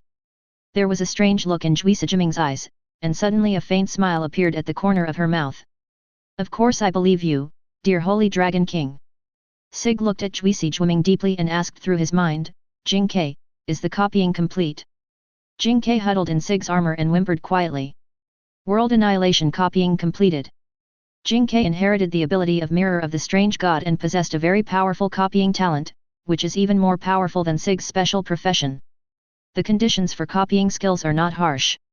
One is to see the skill being released, and the other is that it takes a certain amount of time. This is also the reason why Sig deliberately delayed time. Instant armament, then there's no need to waste time. Sig smiled slightly, and a spear appeared in his hand.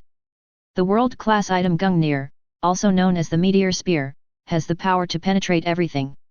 In terms of single-point destructiveness, Gungnir is the strongest among the world-class items, and the 20 strongest ones are mostly mechanical items.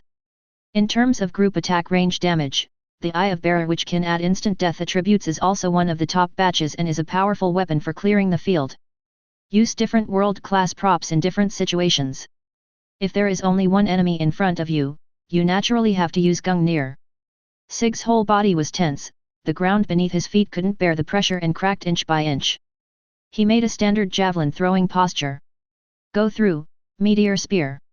The golden spear, with the momentum to destroy everything, easily penetrated the barrier formed by the leaves of the World Tree, and pierced directly into the platinum armor with its long golden tail. The Platinum Dragon King's pupil shrank. We must avoid this move. World Teleport. The platinum armor immediately used the teleportation skill to increase the distance by 100 meters. But the spear did not lose its target. It stabbed faster and faster, and the tip of the spear was soon in front of his eyes. The Platinum Dragon King only felt a black screen before his eyes, and the connection with the armor was immediately cut off, which meant that his HP was reduced to 0 in an instant. This is a sure-hit sniper skill. If it were his real body, a quarter of his health would be lost instantly. Damn it, cunning filth! Juisa Huming held the leaves that had turned dark grey in his hands and stood there in a daze. This was God's last legacy. 2 world-class props were destroyed at Sig's hands, and she suspected that he did it on purpose. Gungnir's attack destroyed the last bit of durability, and it will take a long time for the leaves of the World Tree to repair. This is how defensive items are, there will always be durability anxiety. Seeing the platinum armor defeated, Pandora immediately controlled the enhanced armor to escape. It was difficult to catch up with him at that flying speed, so we could only let him go. Ainz was knocked unconscious and got away with it. Sig raised his hand and the spear flew back, and the 2 remaining platinum armors also had to be recovered. I said one hit was enough. Juisajiming put away the leaves and pouted, carry me away. Sig looked at Juisajiming in surprise. This divine girl was indeed in a very miserable state. Her clothes were torn in many places, and even the fair skin around her waist was exposed. It seems that he can't even stand steadily, and looks very pitiful. But Sig did not use any healing skills, he preferred to be half dead and dying. This isn't some special fetish, it's simply out of caution and not wanting to be backstabbed. So Sig picked her up, is that so? Juisajiming suddenly moved his lips closer and intertwined them in a random manner. It wasn't a kiss at all, it was more like having your lips licked by a naughty kitten. Sig did not push away, and only asked after they separated, is this a reward? The tip of Juisahuming's red and tender tongue has not been retracted yet, with a strand of crystal silk hanging on it, and a pair of heterochromatic pupils are full of cunning. No, this is a certification. I acknowledge that you are someone who can mate. Chapter 136. The sun rose as usual, and the residents of the Sorceress Kingdom welcomed a new day. The noise of the battle that took place last night was indeed quite loud, and the residents living outside the atrium were slightly affected, but they did not care. With the holy dragon hovering in the sky, the undead standing firm at their posts, and 2 powerful kings, there is no place safer than here. Inside the palace, Juisijiming woke up slowly. Her injuries had been properly treated, the minor wounds were completely healed, and the deep wounds were wrapped with bandages to assist recovery. Looking at the technique, it seems that the therapist is a very professional one. The door slowly opened, and the blonde young man showed surprise. Lord Juisijiming, you are finally awake. Juisijiming touched his head and frowned slightly. Ainz, where is this place? How long have I been unconscious? It was really strange, her memory froze at the end of the battle, and she had no recollection of how she got here. A strange look flashed across Ainz's face. He really had forgotten that he was almost killed by Shaltir. If Lord Sig hadn't saved her and deleted that memory, how could she still be alive? What a lucky woman! Ainz. When the other party saw him, Ainz quickly returned to normal and showed just the right amount of worry. In order to prevent you from being embarrassed by the Sorcerer King, His Majesty the Holy Dragon King took you back to his palace. It is already noon the next day. Is it noon already? Juisijiming muttered to himself, and after confirming that the world-class props were still there, he finally breathed a sigh of relief. Wait, this is that man's bedroom? Does that mean he also slept in this bed? Juisijiming clutched the quilt tightly and finally experienced the feeling called shyness. Once upon a time, in her eyes, there was no difference between men and women, they were all weak, like ants that could be trampled underfoot. The strongest man in the church, Captain Shenron, was also defeated by her. It cannot be said that there was a battle between the two of them. It was just her one-sided education, and she even forced the other to wash his face with horse urine. Over the past 100 years, Cocytus has never had any feelings of appreciation for any man, let alone falling in love with him. But after Sig easily defeated the platinum armor last night, her long silent heart suddenly started beating, and when she got emotional, she even forced a kiss on him. It is really hard to imagine that I can do that, and I can even brazenly talk about mating. Ainz reminded him, Lord Cocytus, how should we respond to the church? Cocytus was suddenly startled, the beauty in his heart was shattered, and his mood became particularly bad. Such a big thing happened and she didn't know how to report it. Regarding the theocracy's future course of action, we must be more cautious. I'll report it, you go get the information first. Understood. Ainz closed the door and walked out. When he turned around, he saw Albedo standing at the door. He immediately knelt down and said respectfully, Lord Albedo, what do you want from me? Albedo remained dignified and elegant, without showing any emotion. As the wife, isn't it normal for me to care about my husband's concubines? Cold sweat broke out on Ainz's forehead. The powerful aura oppressed him to the point of suffocation, but his loyalty to his master overcame his fear. Lord Sig still has some use for Cocytus. You can't kill her. Albedo pursed her lips and smiled. I came to see you. How is the infiltration plan going? Have you leaked the information about the church in time? Ainz breathed a sigh of relief. It turned out that they were asking about his work situation. He had a lot to say about this. The infiltration plan went smoothly. Low-level humans are easily deceived. With verbal induction, I have brainwashed a group of loyal servants. Also, do we need to capture some more humans and send them over? Albedo narrowed her eyes slightly, not for now. These humans are different from ordinary two-legged sheep. They all have faith in the 6 great gods and are good materials for faith experiments. Demiurge used it very carefully, so the loss was very low and he didn't need to restock it in the short term. There was a flash of disappointment in Ainz's eyes. No matter what, he wanted to be more loyal to Lord Sig. I have spread the intelligence of the church to all countries. The Elf Kingdom has won several battles with this intelligence. The priests of the church are very anxious and have sent captains of gods to provide support. Oh? Another player's offspring. Albedo ordered in a cold voice, from now on, you will focus on intelligence and assist the Elven Kingdom in secret.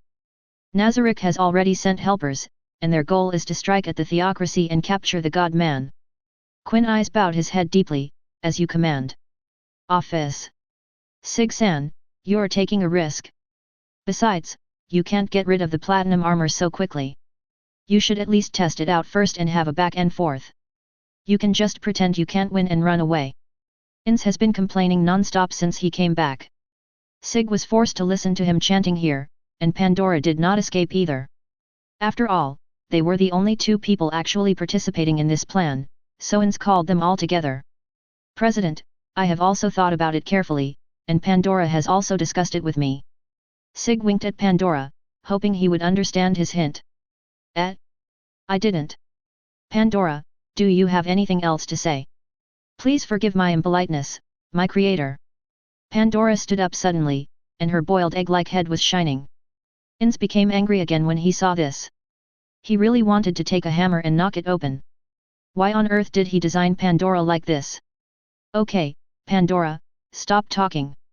I get it. Yes, sir. Pandora touched her feet together, bowed briefly, and sat down reluctantly. Sig was amused by the father and son. With Pandora as a funny creature, why would Ainz need to adopt a child? President, don't be too angry.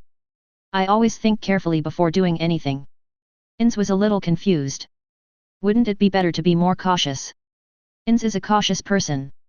When he first entered the other world, he avoided a lot of trouble by relying on this caution. If Sig didn't know the plot, he might agree with Ainz's approach and choose to move forward steadily. But the key point is that Sig knows the plot and can even roughly estimate the strength of the enemy, so he naturally acts more casually, or to put it more seriously, radically. We will run into the true Dragon King sooner or later. You have seen their attitude towards players. They even want to wipe out their offspring. Their hatred cannot be adjusted. To this world, players are foreign viruses, and the true Dragon King is the immune cell. Those players who are playing badly can be considered harmless viruses, but Nazarick can be considered the king of viruses. Fighting is inevitable. Ainz thought carefully about Sig's words. It's a very apt metaphor, but isn't it a bit inappropriate to reveal your strength too early? Sig chuckled. President, you are worried that the true Dragon King is on guard. That's right. Ainz was not a weak person after all, he was just cautious. Even if it was someone he admired, he would kill them without hesitation as long as they were an enemy of Nazarick. The Platinum Dragon King is not a cowardly type. He inherited the blood of the Dragon Emperor and is committed to destroying the players. For enemies that pose a greater threat, he will be more aggressive. Ainz suddenly realized, you mean to force him to act on purpose, to force all the enemies in the dark out, so that we can defeat them one by one. Sig picked up the wine glass and drank it all. Having held power for a long time, his actions had a sense of dominance. The most important thing right now is to take down the theocracy. That way, the human nations will be in our hands, and the Holy Kingdom will be powerless and unable to make any waves. Ainz suddenly remembered something. I heard from Albedo that Sebastian was sent to the Elf Kingdom. In what capacity do you plan to have him assist the Elf King? Sig didn't think too much about it at the time. He stroked his chin and thought for a few seconds, and suddenly he had a good idea. How is Jaldabaoth's dragon steward? After laying the groundwork for so long, it's time for the demon lord Jaldabaoth to play his part. You are still so evil. Inside deeply, however, you should first manage your harem. It doesn't matter how many women you have, but you must not disappoint Shaltir and Albedo. Sig gritted his teeth and said, just do it. Hey! Hey hey hey! Chapter 137. This shameless BCH. Shaltir was still crying loudly and pouring wine into her mouth. How dare that yin-yang-haired woman put her filthy mouth in front of Lord Sig? How disgusting! Aura could only helplessly advise, Sig-sama is so perfect, he will definitely have more women in the future. Shaltir, you should relax. But how could she suddenly force a kiss? Shaltir sniffed and said, I've been preparing for months before I dared to do this, Ainz. Aura's mouth twitched. So this is what you care about. You are so impulsive. Shaltir, you need to learn how to think. Albedo walked over slowly, lifted her skirt elegantly and sat down. As Sig-sama's woman, don't you understand his intentions? Shaltir's expression turned serious. What's your intention? Aura also looked over curiously. Albedo, please stop keeping us in suspense. Albedo said seriously, Lord Sig's goal is to use that woman. All these appearances are to extract information. If you kill her, it will be a disaster. Is that so? Shaltir nodded blankly, with red at the corners of her eyes, looking not very smart. Aura covered her face helplessly. With Shaltir's intelligence, how could she compete with Albedo for the position of the first wife? She should just be a fool. Did Lord Sig say what to do with her? Albedo curled her lips and sneered, of course, we squeeze out all the value and throw it away like a rag. Shameless BCH, this is what you deserve. It was only the second time they met, but Juisajiming forcefully kissed Lord Sig in front of them, which was even more excessive than Durad Island's behavior. Ahem, what are you guys talking about when you get together? Hearing her lover's voice, Shaltir immediately ran over and threw herself into his warm embrace. Lord Sig, I was wrong. Please punish me. Well, veins popped out on Albedo's forehead, and she used her height advantage to lift Shaltir up in one go, and then she fell into Sig's arms. Her cheeks flushed, and she looked delicate. Lord Sig, I am being rude. Shaltir used her petite body to occupy the other side and pressed her body against him. Her padded breasts were very elastic. Sig-sama Sig was hugging one of them and looked like a winner in life, but he really didn't know which way to look. On one side is a sweet little cake, and on the other side is a pure white succubus. It's really hard to choose. Sig tried to keep his gaze straight and suggested, there are children here, why don't we go to my chambers and talk? Aura realized the kid was talking about her and puffed up her cheeks in anger. Sig-sama is biased. There were only 3 female guardians, and the other 2 were Lord Sig's women, which made her feel isolated. Sig smiled helplessly, raised his hand and rubbed Aura's head. Be good, go and train with Jingke. The young dragon had just acquired a new skill and was worried that no one wanted to play with him. Watching the 3 people leaving, Aura felt the remaining warmth on her head and couldn't help but wonder if she would be able to join them when she grew up. The bedroom of the Holy Dragon King. Sig finally breathed a sigh of relief as he led Albedo and Shaltir into the room. There is no one else here. Chui Sijiming's room is a spare guest room and is not usually occupied. He is not so perverted as to let people sleep in his bed. Albedo's breath was as sweet as orchid, her cheeks were rosy, and her eyes were captivating. Shaltir was bold and passionate, and her high, sweet voice seemed to have a hook. Sig remembered a saying, there is no problem that can't be solved by a good night's sleep. If it doesn't work, try again. If it still doesn't work, try again. A day and a night passed. Thanks to Sig's unremitting efforts, Albedo and Shaltir were satisfied, and of course he himself was satisfied too. Seeing that they were calm, he decided to talk about something serious. Chui Sijiming is still useful, don't do anything to her, her bloodline is very rare. Shaltir nodded obediently and sincerely admitted her mistake, I'm sorry, I will definitely hold back next time. Albedo smiled, of course I understand. Humph, gorilla, why are you imitating me? I won't learn from a fool. Sig smiled and hugged the two of them, okay, you two are my wings.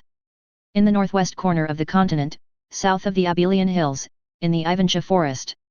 After a long journey, Sebastian finally arrived at his destination. To be precise, it is the Dragon Butler. I heard that it was a name that Lord Sig gave him specially. He likes this name full of contrast very much.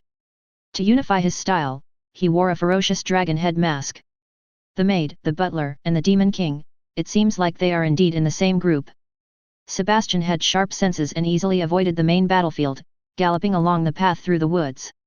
According to the existing intelligence, the capital of the Elf Kingdom is located near Crescent Lake in the forest, and the target is very clear.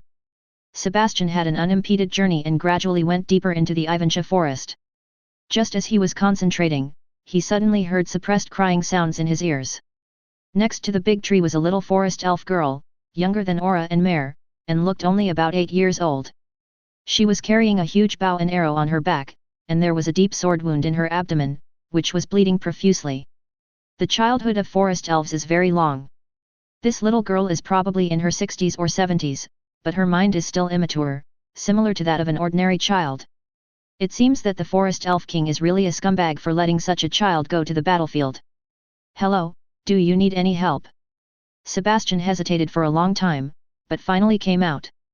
The forest elf girl was startled. She subconsciously thought it was an enemy and instinctively pulled the bowstring and shot. An arrow shot out at high speed and split into 3 out of thin air, similar to the skill of split arrow. Sebastian did not dodge or evade. He transformed his arms into dragon claws and caught all the arrows in his hands at once, crushing them with a slight force of his palms. This was the method of applying skills he had learned from Lord Sig, making rational use of his physical abilities. Are you an assistant of the theocracy? No, I am the butler of the evil dragon, a subordinate of the demon Lord Jaldabaoth. Why? The little forest elf girl was very surprised, as she had never heard of this person before. However, this person is so strong, and I must have angered him by attacking him without permission. The war has caused her so much pain, will she finally be free today? Thinking of this, the little girl stopped resisting and struggling, and prepared to die calmly. Sebastian walked over slowly and took out a bottle of healing potion. Produced in Khan village and carefully developed by Enphyria. What is your name? The little girl took the potion blankly and said, my name is Lucky, the child of the Elf King. Sebastian was surprised for a moment. The children of the Elf King were the royal family of this country, and the Lucky in front of him was actually a princess. Going to the battlefield is our father's way of training us. If we perform well, our mother will be rewarded with the opportunity to give birth again. What Lucky didn't say was that as long as they were strong female individuals, the Elf King would take their daughters into his harem. Sebastian seemed very friendly, and she didn't want him to misunderstand that she wanted to have a child with her biological father. Sebastian was confused. Giving birth to a child is a reward.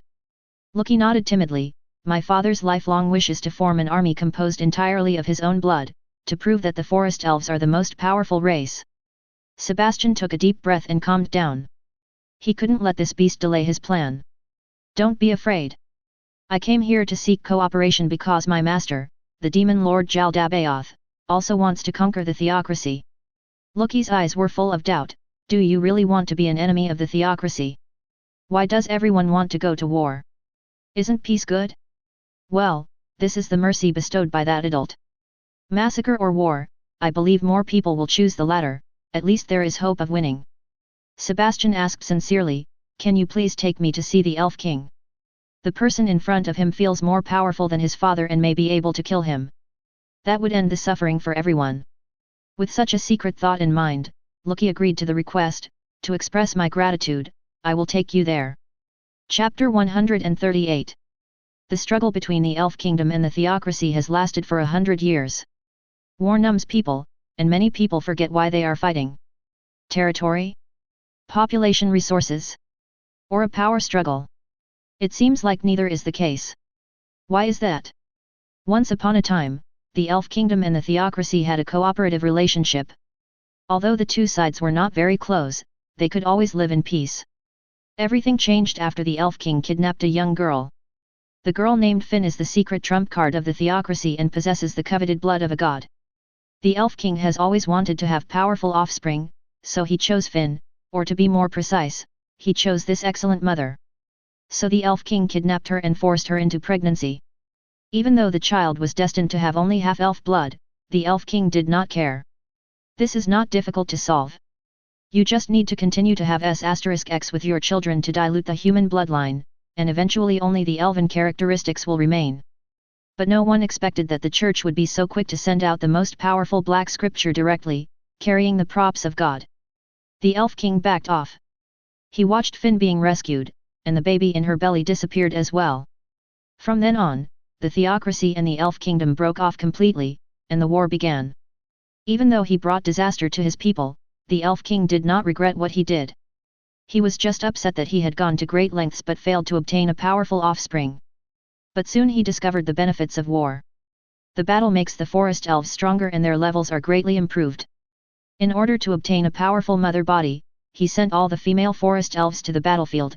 He did the same to his own children, hoping to stimulate their potential. In the eyes of the Elf King, the Theocracy is not an enemy, but a catalyst for awakening the power of the people. So when Sebastian came to seek cooperation, the Elf King, Deshem Hogan, directly rejected the proposal. The blonde elf sitting on the throne has a stern face and an attitude of looking down on everyone. He also has a pair of heterochromatic pupils. Sebastian noticed that Deshem was only wearing a set of light armor, and seemed to be a light warrior, but he did not give the impression of a pure warrior. He hadn't expected to meet the Elf King so soon, but Loki brought him here easily, and basically no one stopped him. The Elf King was very confident in his own strength, and he did not even build up defenses for the palace where he lived. Perhaps the forest elves were unwilling to guard a king who acted recklessly. Your people are being slaughtered by humans, and you are totally unwilling to do anything about it. However, Decum had his own reasoning. The king exists to be served, not to take care of the people. They should pray to me, but even if I do not show mercy, they should be satisfied. I beg to differ. Being seriously refuted, Decum was in a bad mood and he stared at Sebastian coldly. Evil Dragon Butler? What a childish name. Your master has really poor taste.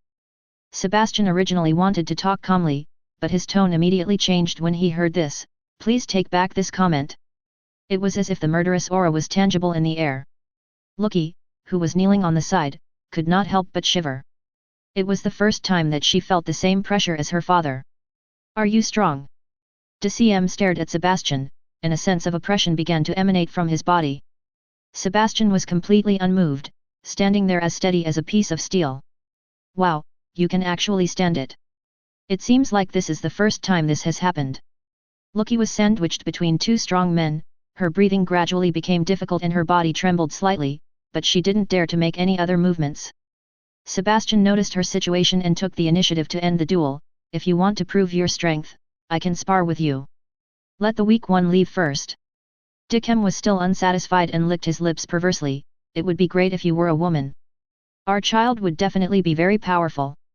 Or this, the child is a little young and looks like he needs some time to grow up, but that's okay, he should be old enough to give birth to a child. Sebastian frowned. What do you mean by that? Dechem said casually, it's very simple. You just need to have a child with my daughter. I think you like her very much. By the way, what's your name? Loki replied timidly, Father, my name is Loki. You are so weak that I can't even remember your name, but you should be happier to have the blood of a strong man. Lucky forced a smile and responded respectfully. Facing the Elf King, the forest elves have learned to obey, and dare not say a word even if they have complaints in their hearts. Sebastian raised his fist, and surging power gathered in his hand. His voice was filled with anger. Lucky, you can leave now. A child like you shouldn't listen to such dirty talk. You really don't understand the importance of the bloodline of the king. The forest elves are a race with infinite possibilities. My father is one of the 8 desire kings, an existence standing at the top of the world. When talking about his proudest father, Decameron showed a smug expression. In every aspect, Decameron did not look like a king, and was even worse than an uncivilized primitive tribal chief. Please be careful. Taking this opportunity, Lucky quietly retreated. Sebastian couldn't bear it any longer and immediately activated his skill. High-speed movement plus puppet palm. He instantly moved in front of the Elf King and slapped him with one palm, and a loud sonic boom resounded throughout the hall. Decameron spat out a mouthful of blood and his body flew straight backwards, even the throne he had been sitting on was smashed into 2 pieces. You are indeed very strong, as you can make me bleed. But your attitude towards the king is really terrible. I should teach you a lesson. Decameron propped himself up, wiped the blood from his mouth, and the sand and stones on the ground began to flow towards him. Summon the root earth spirit. That's enough of the farce. A man in a striped suit walked over slowly, holding a forest elf in his hand. It looks like it was some servant who wanted to stop him. What an unlucky guy. Who are you? The Elf King did not let his guard down. As long as he wanted, Behemoth would be able to stand in front of him in the next second. The Elf King can summon a higher level LV87 Earth Elf, which is named Behemoth, but it is not certain that the same one is summoned every time. I am Jaldabaoth, the resurrected Demon King.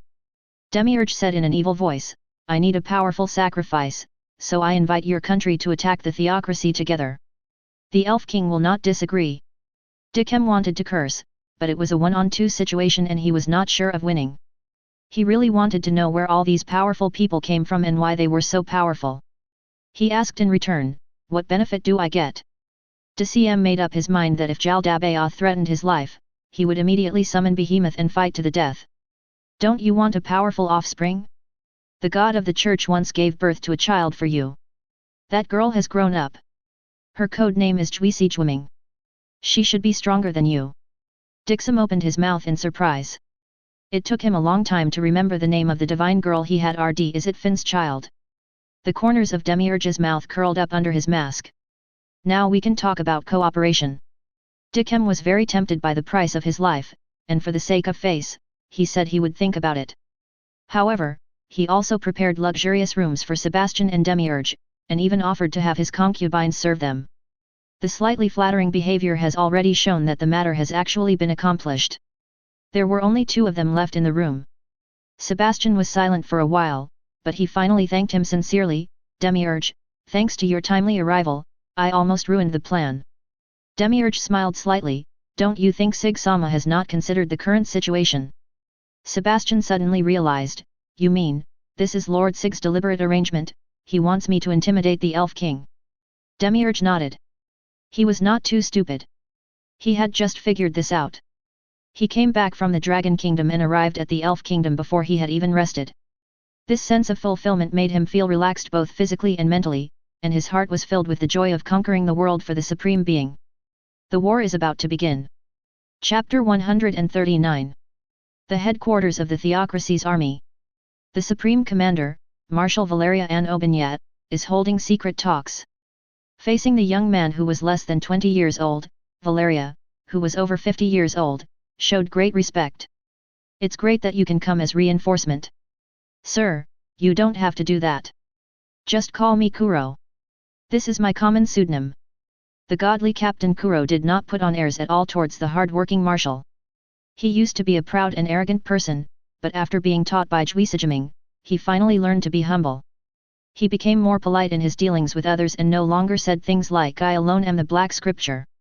Overall, Kuro skipped puberty and became a mature person. Valeria pondered for a moment before finally asking, does our country intend to end the war? Kuro neither shook his head nor nodded, he just stated it calmly. I can't kill the Elf King by myself. He has other things to do right now. My main task is to investigate the information leak. Support is just a side job. The top leaders of the church have noticed that their country's secrets are being leaked, and the defeat on the battlefield is also related to this. There is a tendency to upset the balance, so they sent Kuro to the front line. After understanding what Kuro meant, Valeria's eyes became serious. We don't have any so-called leakers here. I know, but this is my job. I understand. You should go and rest first. Valeria sighed deeply, called his staff officer and asked him to take Kuro out. He hoped that this divine man would see the miserable plight of the soldiers and say a few words to the top leaders to end the war quickly. Hey, do the higher UPS really not care about the lives of the soldiers? Maintaining the status quo is not only what the Elf King wants, the theocracy also does not want to end the war. Even though they have the secret weapon, the death-defying scripture, which is invincible in forest battles, the theocracy has been slow to send support. The ultimate reason is to make soldiers stronger, accumulate combat experience, get used to death, and use this as an opportunity to learn the guerrilla soldier profession. It is necessary to incur casualties during this period so that the soldiers can become stronger more urgently. Ultimately, the needs of the theocracy and the Elf King are the same, which is why this war lasted for 100 years. Valeria could understand such an idea, but it was really hard to accept, and she even developed a disgust towards the higher UPS. The soldiers' pain and wailing lingered in my ears all the time. They were all living people with flesh and blood, relatives and friends. Valeria, who knew everything, understood clearly that every time she ordered an attack, she was sending them to their deaths. Boom! At this moment, a roar that resounded through the sky exploded in her ears, and Valeria felt like she was almost going deaf. Enemy attack? The place where their troops were stationed was very close to the king of the Elf Kingdom. Could it be that man, the Elf King, had taken action? Valeria immediately ran out of the tent, looked up, and was stunned by the scene in front of her. It was a huge object made of earth, but it moved freely like a living thing. A root earth elemental spirit up to LV87 can take away several lives with just a simple move. Is this the church's camp? It's so close. It seems like they really don't take me seriously. A lazy male voice came from the front, and a male elf with heterochromatic eyes walked out slowly. Valeria would never admit his mistake, and he shouted, "Elf King." Dickem's attention was drawn to him, and he seemed to not understand why the other party suddenly shouted. Seeing that it was an old man, he yawned in boredom, "Behemoth, kill him." The earth element raised his fist and smashed it down extremely quickly. It was hard to imagine that such a large body could make such a quick movement. Careful! A white figure rushed out from the side, brandishing a worn-out spear and colliding with the earth element's fist. If you try to win big with a small amount, you will naturally lose completely. But he took advantage of the moment when he was knocked away to take Valeria away. "Mr. Kuro." Kuro nodded, and wiped the blood from the corner of his mouth with his long hair, his ruby eyes shaking wildly. He pretended to be calm and said, "Please leave quickly. Leave this to me." Valeria nodded heavily. As a marshal, he had more important tasks and could not die here. At this time, several guards also ran over and escorted Valeria to escape quickly. Dicom did not stop him. He looked at Kuro with interest and asked, "There really is a god here, but it's a pity that he's a man." Kuro had no good expression at all towards the culprit who polluted the divine blood. His face was just grim. "Elf King, you shouldn't show up at this time. Do you want to upset the balance?" Regarding this brutal war, both sides actually had a tacit understanding and neither of them used their strongest trump cards. Now that the Elf King has intervened forcefully, the situation has changed immediately. But Dicom didn't care. He spread his hands and said, "I don't know of any scales. That's just the church's wishful thinking." The church thought it was sure to win, and Dicom also had the inheritance left by his father, the 8 Desire Kings. If they really fight hard in the end, it is still uncertain who will win or lose. Kuro frowned, and couldn't help but feel physically disgusted. Was their enemy such a despicable person? If he were a woman, his fate would certainly be the same as that of the former divine girl. No wonder Juisajiming wanted to kill his biological father with his own hands. "What do you want to do?" Dicom thought for a while and muttered to himself, "Even if they want a god, it won't hurt for me to use him first." Albedo ordered the capture of the god-man, and Xiaodai sent the task back to the Elf King to test his sincerity in cooperation. The earth element followed its master's orders and blocked Kuro's escape route. Dicom warned with a smile, you'd better not resist. I don't want to bring back only a corpse. The earth element physical defense expertise is the nemesis of warriors, and with level suppression, the level of the Elf King is also above Kuro. This battle was destined to end one-sidedly. Sorceress Kingdom, Midgard. When Juisijiming received news from the Theocracy again, news of Kuro's capture had already arrived from the Elf Kingdom. She was shocked and panicked for a moment. She had only rested here for 2 days, and such bad news came from the battlefield. How could she stay calm? Kuro's strength is second only to hers, and he is the closest to her. The church also trains him as the next ace. How could he be captured suddenly? A name suddenly popped up in Juisijiming's mind. She crushed the teacup in her hand, with hatred in her eyes. Elf King! I must kill you! Sig happened to walk in at this moment and raised his hand to hand over a handkerchief. What happened, Celia? Juisijiming suddenly turned his head, and his dark eyes were fixed on the smiling man in front of him. She couldn't understand what this person was thinking. He had clearly saved her and protected her from being discovered by the Sorcerer King, but he was reluctant to cooperate. He keeps saying that the time is not right yet. Is he deliberately playing a trick on her? I'll ask you one last time. Sig raised his hand to stop her from continuing. The church is in crisis, and now is a good time. How do you know? Juisijiming had just asked when he was suddenly awakened. You have been monitoring me. Sig smiled and sat down next to Juisijiming. I just need a suitable opportunity to leave the Sorceress Kingdom. The Sorcerer King and I have different philosophies, and a conflict will break out eventually. It's better to leave early. So you must occupy the high ground of public opinion in the name of aiding the church. If the Sorcerer King wants to stop you, he will only gain a bad reputation and become a legitimate excuse for you to leave. After Juisijiming finished his analysis, he jokingly raised his hand and poked Sig in the heart. This man is much more scheming than she imagined, which is really interesting. Sig raised his hand and grasped her fingers, the sincerity in his eyes not seeming fake. So, you want to escape with me? Juisijiming gave a dangerous smile. Your Majesty, you really like being a hero. Sig smiled slightly. It seemed that the other party was suspecting that he was putting on a show in front of the residents of the kingdom, which was why he had such a good reputation. But why should he care, because this is the fact. He simply asked, Celia, are you going to refuse?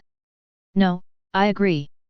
The more perfect something is, the more false it is. How can there be so-called righteous partners in the world? Everyone has desires and weaknesses in human nature. Fame, heroism, and beauty. As long as it is used well, even a strong person can be controlled. Juisijiming's eyes flickered, and he raised his hand to touch his rosy lips. Your Majesty, do you need me to pay you in advance? No need. Sig gently pushed her away, rejecting the suggestive proposal. Hey! Juisijiming was stunned for a moment. Did she guess wrong? The other party was not interested in her. Sig smiled and held out his hand. I'll get my own payment. Now is not the time. Chapter 140. The Abelian Hills are located in the north of the Elven Kingdom. This place is mainly a gathering place for subhumans, and there are also a small number of alien species living underground. They divide tribes by race, and there are also races that coexist like goblins and trolls, and of course there are also slave relationships between superiors and subordinates. There used to be a kingdom of hill dwarves here, but it was soon destroyed and it has since become a chaotic area of constant conflict. But this situation ended a few months ago because the demon emperor Jaldabaoth appeared. He was powerful and ruthless, and soon unified the territory and became the leader of all subhumans. Recently, leaders of various races have successively received news that the war is about to begin. After active preparations, they finally pieced together an army of 100,000. Jaldabaoth, also known as Demiurge, was very pleased with this. He originally entered this area in order to establish a ranch. After subsequent investigations, he found that there was no powerful existence, so he directly unified the area. The Abelian Hills has a good geographical location, sandwiched between 4 countries, so occupying it in advance is a great advantage. Demiurge had intended to use the demi-human army to attack the Holy Kingdom, and he had even planted spies there long before. As long as he waits for the 2 supreme beings to give orders, he will order an attack and offer the fruits of victory with both hands. But now that the order of attack has changed, it doesn't matter anything, it's just a change of target. When Dekum saw the mighty army of demi-humans, he couldn't help but exclaim, you actually conquered this group of demi-humans. The theocracy also wanted to occupy that area and organized a large-scale expedition, but in the end they returned empty-handed and only reduced the number of invaders. It is hard to imagine that these words, which were obviously meant to flatter, came from the mouth of the arrogant elf king. But Demiurge didn't buy it and asked coldly, "Have you memorized the attack plan?" The tone was really bad, and there was absolutely no respect for the king. Dickem was secretly dissatisfied. He was still not used to being treated as a subordinate, but he had no choice. The person in front of him was indeed much stronger than him. At least he couldn't tame this group of subhumans, the gap in strength was obvious. If he doesn't cooperate with this guy, he won't be able to achieve his goal, so he'd better just bear with it for now. I remember. The forest elves and the demi-human army will join forces to launch an attack together, crushing the theocracy's western defense line in one fell swoop. A simple and clear battle plan that even a fool can understand. Demiurge nodded and then asked, "Where is the commie I asked you to capture?" "I caught him and arranged for him to have a child with my concubine." As if worried about being misunderstood, Dickem added, "Of course, you can take it away anytime if you want. I'm only using it temporarily." It's really interesting. The God-man is being used as a stud. It seems that the Elf King has fully realized the importance of the God-man's bloodline. Demiurge suddenly became curious, "Don't you doubt the existence of Jwisijwiming? After all, if someone suddenly breaks into your house and tells you the news directly, most people would doubt the truth of the words. I've always known that the theocracy had a secret weapon, but I didn't know what it was. If it's my daughter, then everything makes sense." Dickem smiled complacently. It is normal for someone who has inherited the blood of a king to reach such a high level. Demiurge also laughed along with him. It had been a long time since he had encountered such a pure fool. The Elf King only thinks about giving birth to powerful offspring. He is fine for simple communication, but in fact he has completely lost the ability to think. The atmosphere in the theocracy's meeting hall was heavy. All 6 chief priests were present, as were the heads of the judicial, legislative, and executive organs. The topic of discussion this time was the war, so the Grand Marshal, the chief of the military agency, was naturally invited. As the person in charge of the battlefield in the Elf Kingdom, Valeria cannot escape the blame for the capture of the God-man and has been dismissed from his post. The Grand Marshal had a gloomy expression on his face. Valeria was his right-hand man, and this made him feel very bad. Behind him stood a man named Gale Lazars Bulgari, the new marshal who replaced Valeria. Gale also had a serious expression. He and Valeria were old acquaintances. The two were known as the left and right arms of the Grand Marshal, and they were also good friends in private. His former colleague was abandoned after serving his purpose, and he strongly suspected that he would become the next scapegoat. The chief priest coughed lightly and announced the start of the meeting. So many things have happened recently. First, the Platinum Dragon King discovered the existence of Jwisijwiming, and then the Elf King appeared and the Divine Man was captured. It was as if someone was deliberately targeting them. Things had come to this point, so he had to cut to the chase and say, "It's time to send out the Jwisijwiming." Everyone looked at each other and talked in low voices. "Has she returned home yet?" "Well, she also brought back reinforcements." The player who had been in contact with the theocracy agreed to help the theocracy. The chief earth priest was surprised and asked impatiently, "Really?" The fire god officer was the only female present. She had a plump figure, kind eyes, and an exceptionally delicate mind. "Can we really trust each other? After all, at this juncture, it's too much of a coincidence. I always feel that things are becoming more and more wrong and gradually beyond my expectations." The chief priest did not explain further, but simply used magic to project the demi-human army that he had observed. The Elf King and the Demon Emperor Jaldabaoth have joined forces. The theocracy will face attacks from forest elves, demi-humans, and demons. We have to believe that the theocracy has no other choice but to take a gamble. Except for the Holy Kingdom, all other human countries are controlled by the Sorceress Kingdom, and the theocracy is actually isolated and helpless. It would be fine if it were just the forest elves, and the scattered demi-humans are nothing to be afraid of either. But once the subhumans unite, they can attack any country, as they are naturally good at fighting. Not only that, they also have potential enemies, the Platinum Dragon King and the Sorcerer King. It has been too long since the 6 gods passed away, and the power of the Church has gradually weakened, and is no longer as strong as it was in the early days of its founding.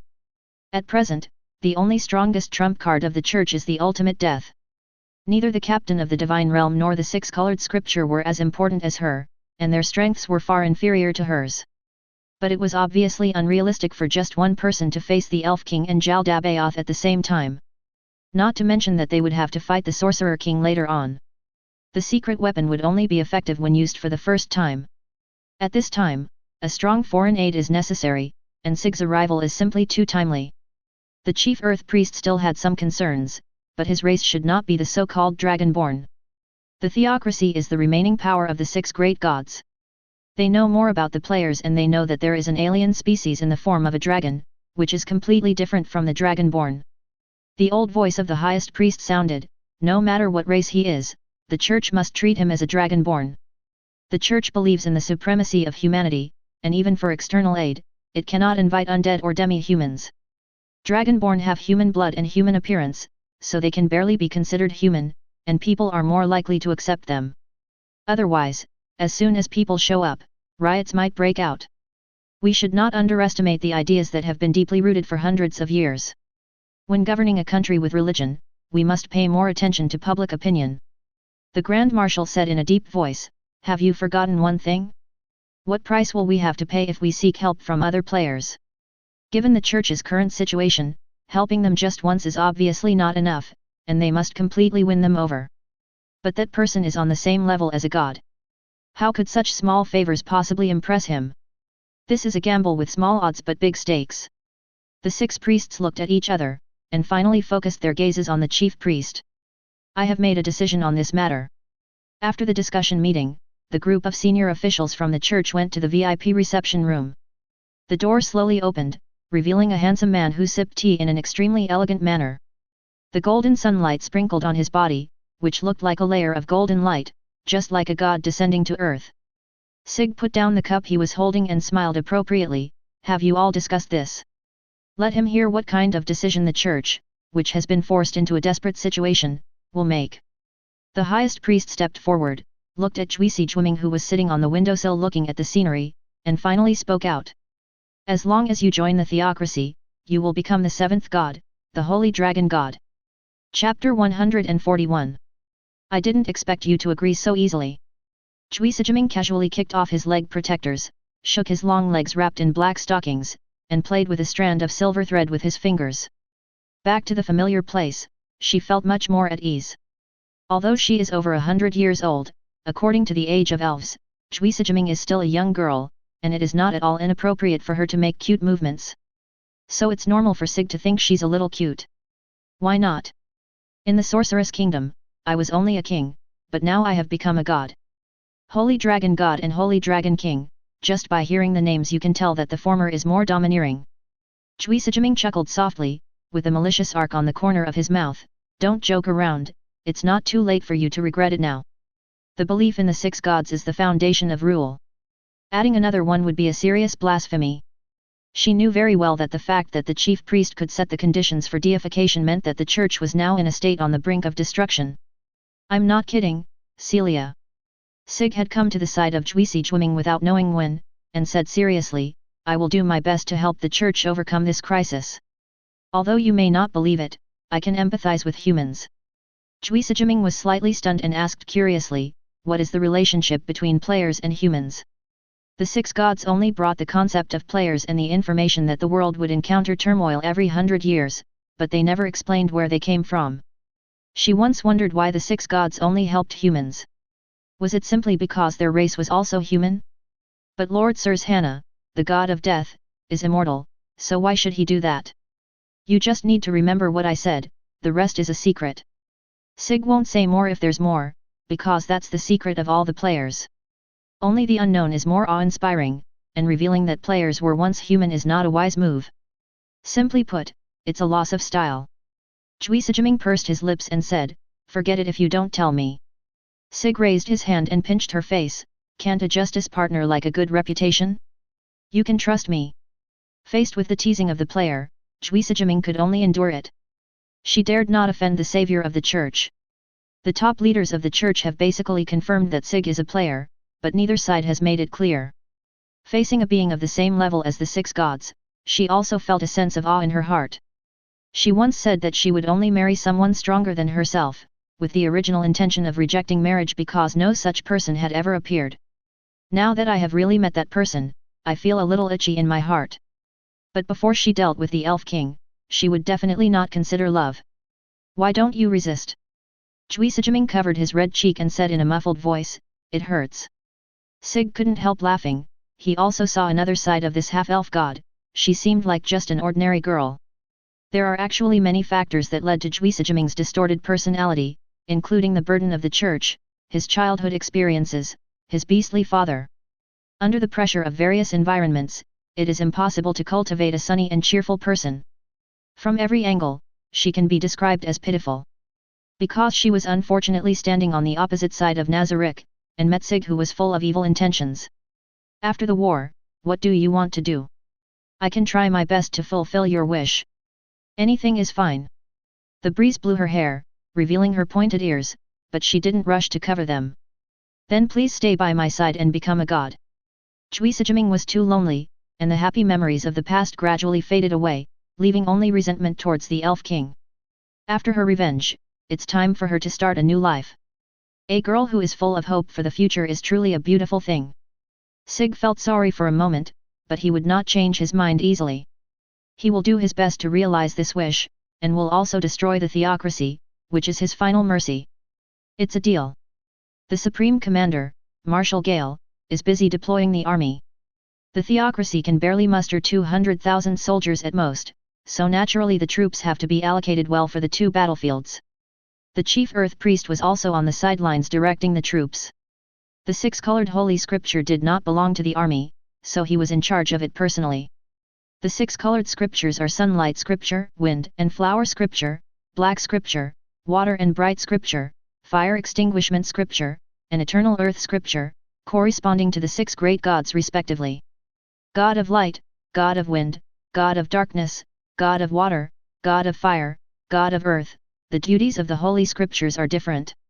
Fuka and Shuiming are more inclined to intelligence gathering, Hengtu is only responsible for guarding the capital, and there are only three who are responsible for combat, black, fire, and sunshine.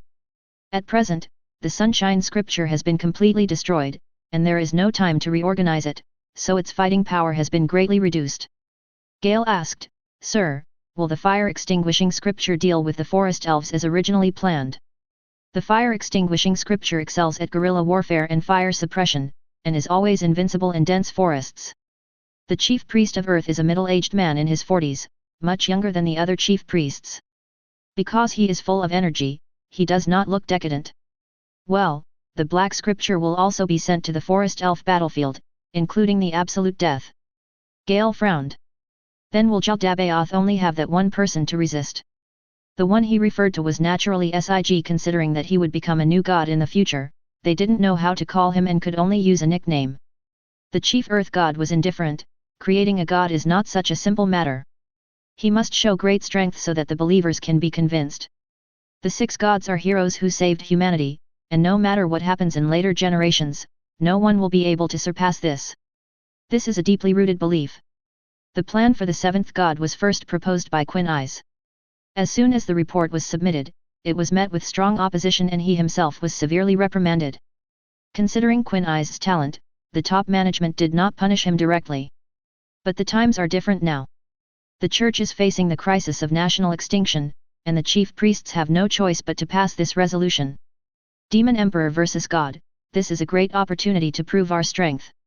I hope the Holy Dragon God will not let us down. Time waits for no one, and the war will soon begin.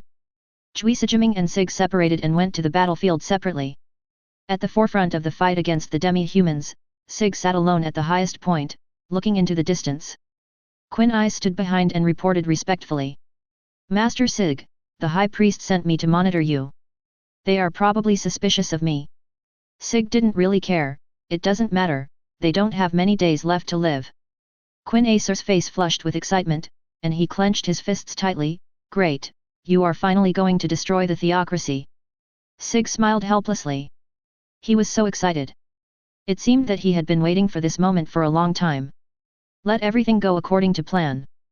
Ainz nodded vigorously and said devoutly, "The church will be reborn from destruction, the six gods will become history, and only the one and only holy dragon god can grant happiness to people. After a long period of brainwashing, Ainz has grown into a qualified charlatan and can utter words of praise fluently. Sig no longer felt embarrassed after hearing it so many times. He just felt that the words were very familiar. Clementine seemed to often say similar words. These two siblings can be considered missionary saints, and it would be a shame if we don't make good use of them. The people of the theocratic country already have a foundation of faith, which makes it a natural faith experiment field. Sig already has a rough plan for the future development of the church. We can implement it once we have destroyed the theocracy. Soon, earth-shaking footsteps were heard in the distance, and the demon dancing in the air first appeared in sight. The person in charge of the investigation immediately blew the horn. The subhumans are attacking. Jaldabaoth is coming. Everyone on alert. Sig stood up, stretched his body, and a blinding light flashed by. Instant armament. The dragon-scale black armor was equipped successfully, and a pair of huge wings broke out of his body, carrying him high into the sky. Sig waited quietly, and when he saw Demiurge's figure, a smile appeared on his face. Get ready for a big battle. Chapter 142. The sun was setting and the sky was already turning dark. As the formation was deployed, the true appearance of the demi-human army gradually revealed itself. It was roughly estimated that there were about 70,000 to 80,000 of them. Snake-bodied people, iron rat people, cave people, almost all subhuman races have appeared, even blue maggots. Even the battle-hardened soldiers of the theocracy had never seen such a battle. The fear hidden deep in the soul was aroused, and humans remembered the fear of being dominated by demi-humans. A long time ago, the world was ruled by dragons, subhumans also dominated this land, and humans were at the bottom of the food chain. Weak humans simply do not have the ability to establish a country and can only survive as slaves and livestock. It is normal for them to be used as food. The turning point of fate was the appearance of the six gods. 600 years ago, the savior of mankind arrived. They destroyed countless subhuman countries, continuously massacred subhuman races, and won precious living space for humans. The gods established the first human nation, which was the predecessor of the Scythian theocracy. Even though most of the world's land is still in the hands of the subhumans, humans have their own resting place in the northwest corner of the continent. The surviving subhumans were not so lucky. Even if there were still strong individuals, it was difficult for them to unite due to racial issues. They fell into endless infighting and have not been able to make any big waves since then. The Abelian Hills is a typical example. The subhumans are like a pile of scattered sand, and they are powerless to fight back against the regular encirclement and suppression by the theocracy. But at the same time, the theocracy can do nothing about this group of demi-humans. After realizing that their strength was not enough to exterminate the subhumans, they abandoned their plan for a large-scale suppression and chose to maintain the status quo. The fundamental reason is the fear of pushing the demi-humans too hard and forcing them to unite. There are many strong people among the demi-humans, including the 10 strongest people known as the 10 elites, and there are also many races with special skills. Except for the theocracy and the elf kingdom, which have top combat power, the demi-human coalition has the strength to invade most human countries. With such a powerful army under the command of Demon Emperor Jaldabaoth, conquering these two countries might be a piece of cake. Without any entourage, the devil in a suit walked out slowly. His voice was soft and pleasant, reaching the ears of every theocracy soldier clearly. Nice to meet you, everyone from the theocracy. I am Jaldabaoth. I believe you have received the declaration of war.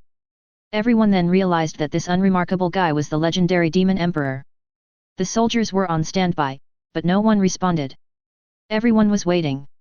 The Grand Marshal has issued a death order. They must obey the command of that adult and must not disobey. With tens of thousands of eyes focused on him, Sig knew it was time for him to make his debut. He flew down and stood alone in front of the formation, forming an opposition with the terrifying Demon Emperor. Hello again, Jaldabaoth. Demiurge understood what he meant and immediately replied, It is a pity that you and that terrible warrior ruined my plan during the kingdom. Sig advised kindly, Since you know you will fail in the end, leave now to avoid this war. I may not be able to defeat you in a one-on-one fight, but I have allies and an army. The soldiers of the theocracy seemed to be trembling in fear. Perhaps out of passion, a young soldier shouted angrily, Jaldabaoth, what on earth do you want to do? There are reasons to attack the kingdom, but what about the theocracy? There was no warning for this attack, as if it was a spur-of-the-moment decision. Why should they suffer such an unexpected disaster? Demiurge opened his arms. Of course, it is to bring despair to the theocracy. You wantonly slaughtered subhumans, but can't you accept being slaughtered yourself? Look. They can't wait to tear your flesh apart. Your wailing and pain will become the perfect nourishment, and your souls will become the most delicious sacrifice. Let me admire your ugly struggles in the face of death. Hellfire! The blazing flames wrapped around Demiurge, and a strong evil aura filled his face. The soldiers who were closer had already felt the burning sensation. It was a high temperature that was unbearable for humans, and even the demi-humans showed expressions of pain. No need to be afraid. Group protection with Sig as the center, all soldiers within a 10-meter radius gained the protection effect, and a layer of golden light appeared on their bodies. Not only did the pain completely disappear, but I also felt full of strength and fighting spirit. Group enhancement skills usually have the effect of increasing energy and boosting morale. They are very common additional effects in Yggdrasil and have very limited effect on improving attributes.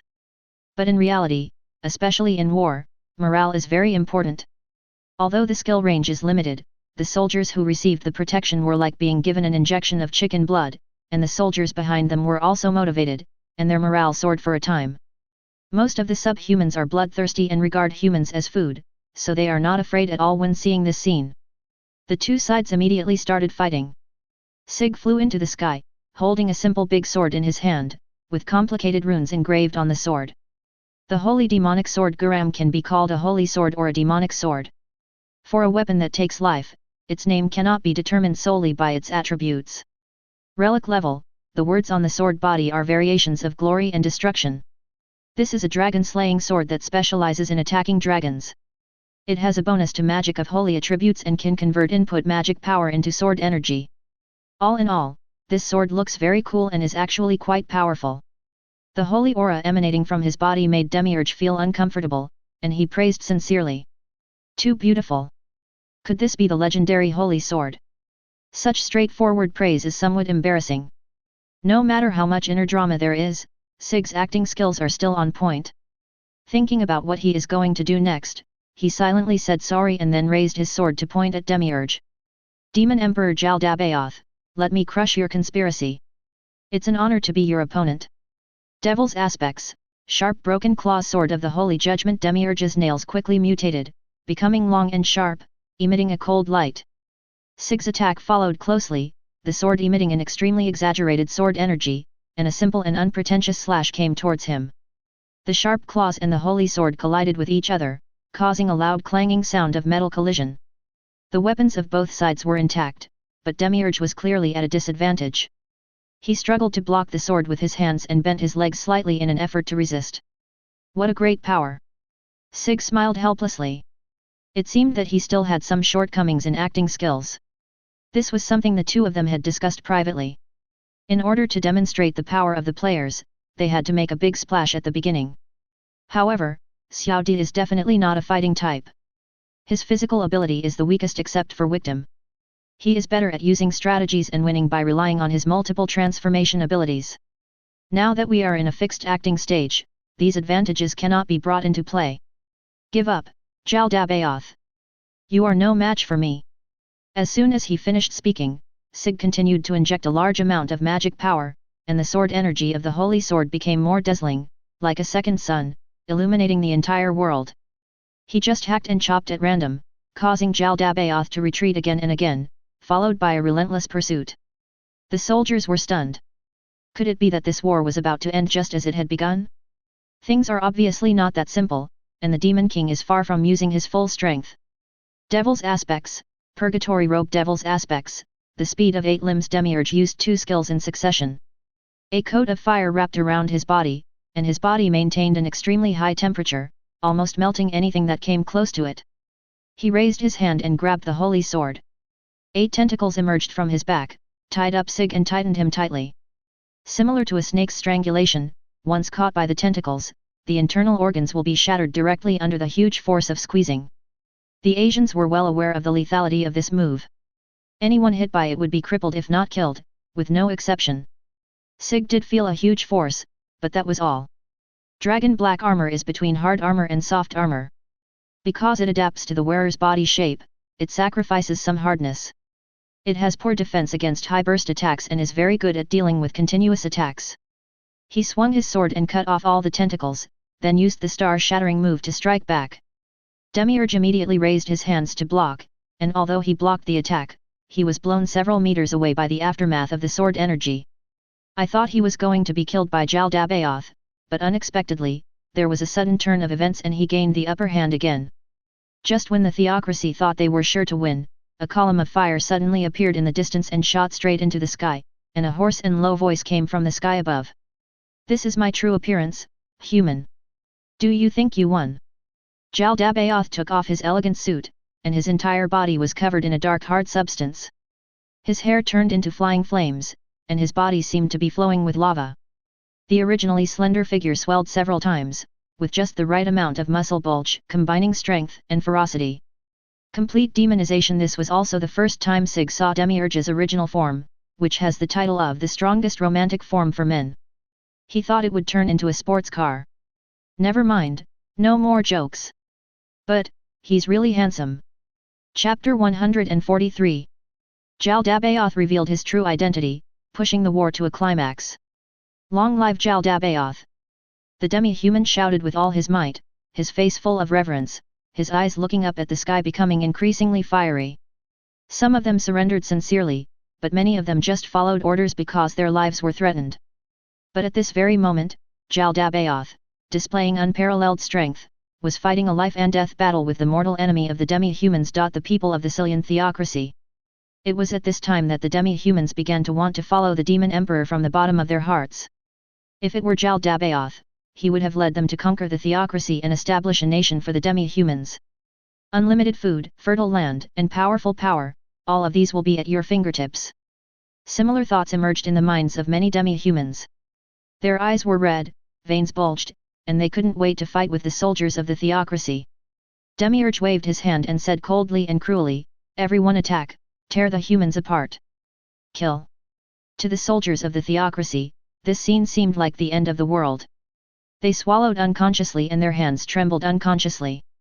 The theocracy's soldiers do outnumber the demi-human army, but a human soldier needs the assistance of his companions to kill a demi-human of the same level.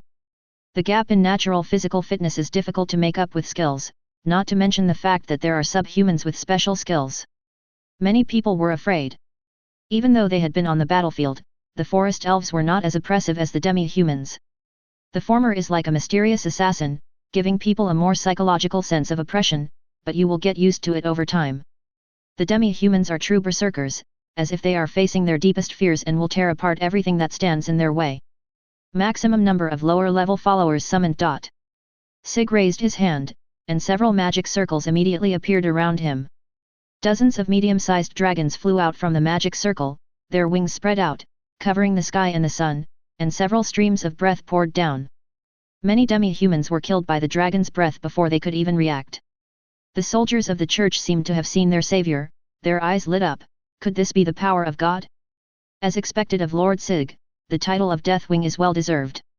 Demiurge chuckled and didn't care much about the minor casualties. To be precise, this was exactly the effect he wanted. There is certainly a reason why the Asians are so excited. This was related to the domination he unleashed, which forced a morale boost and allowed them to launch a death charge. The demi-humans didn't even know they were dying. The demon king who brought them victory in their fantasy just wanted them to die. Demiurge did not feel any guilt about this. Firstly, it was related to his sadistic desire, and most importantly, it is the greatest honor to be able to give my life for Lord Sig.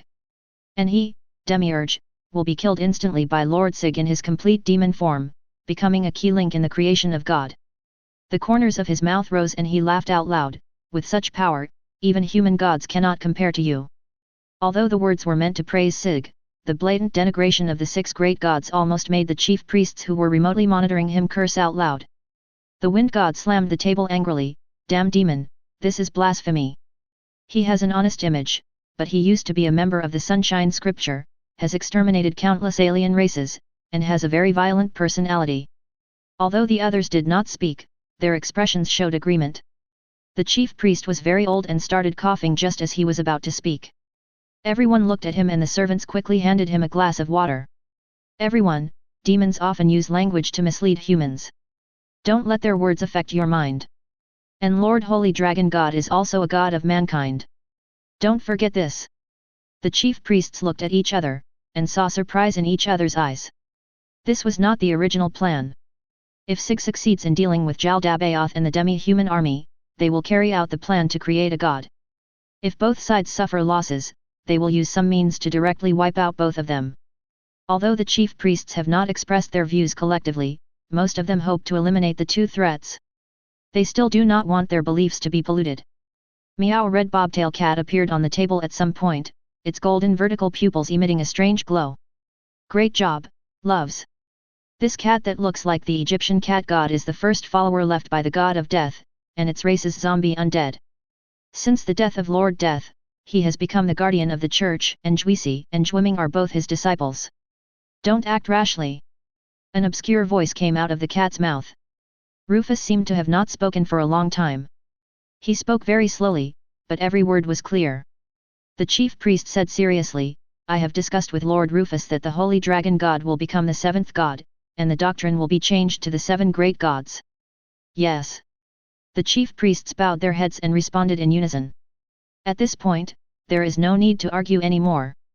Rufus took light steps, scanned the screen that monitored magic, and fixed his eyes on another battlefield. As the integrator of the Holy Scripture, the chief earth priest took the initiative to say, the fire-extinguishing Holy Scripture is progressing very smoothly, and the rest of the members of the Black Holy Scripture are assisting. What about the death and death? Juisi Jwiming is fighting the Elf King alone. The surveillance magic cannot accurately capture her figure. Rufus' pupils shrank into a vertical line when he heard this, and he only ordered, use communication magic to let the Holy Dragon God solve it as soon as possible and immediately support Juisi Jwiming. This, probably can't be done quickly. Don't underestimate the power of the players. Watch carefully from now on. After leaving this sentence, the red cat nimbly jumped off the table and gradually disappeared into the darkness. Lord Sig, they asked you to resolve it as soon as possible. It seems that Juisi Jwiming is in trouble. Ainz's message came quickly, and Sig smiled slightly after receiving it. He realized the situation so quickly. It seems that the six gods really have some relics left. Then let's not waste time and complete the last step of showing your divine power in front of others. He loosened his grip on the sword, and the holy sword floated quietly to one side. He stretched his hands forward, and a pitch-black magic circle filled with an ominous aura appeared in front of him. This is an ultra-large-scale annihilation skill that can only be learned when a race reaches a certain level. It is a degraded version of Dragon's Breath. By sacrificing HP, the power can be greatly increased, and even power beyond Dragon Breath can be obtained. Although the power would decrease as the range increased, it was still enough to deal with demi-humans whose average level was less than 20, and it would not really hurt Demiurge. He shouted, I have no time to play with you. It is not too late to surrender, Jaldabaoth. Demiurge understood what he meant and immediately used Wall of Hellfire, and a wall of fire rose up in front of him. Just use your moves. Sig's HP dropped to 5% instantly, and a huge blood-red dragon shadow appeared in the magic circle. Its mouth slowly opened and it emitted several different dragon roars, the sound piercing its soul. Dissipate with the sound of dragon roar. Dragon Soul. The dragon's ghost exploded with a loud bang, creating a death shock wave with Sig as the center. No matter if they were demi-humans or humans, all those within the attack range were killed, without exception. Jaldabaoth was also severely injured and turned back into his original form, falling into the dense forest, and his life or death was unknown. The surviving theocracy soldier had a dull look in his eyes and his cracked lips kept trembling. 1 meter in front of him was the death zone, and his companions who had fought side by side with him were already dead. Dead, all dead. The battlefield fell into a brief silence, and then broke into huge cheers. Although some theocracy soldiers were affected, this attack directly killed nearly 70,000 demi-humans, and victory in the war was already certain. Long live the Holy Dragon God! Ainz stood on the city wall and knelt down devoutly.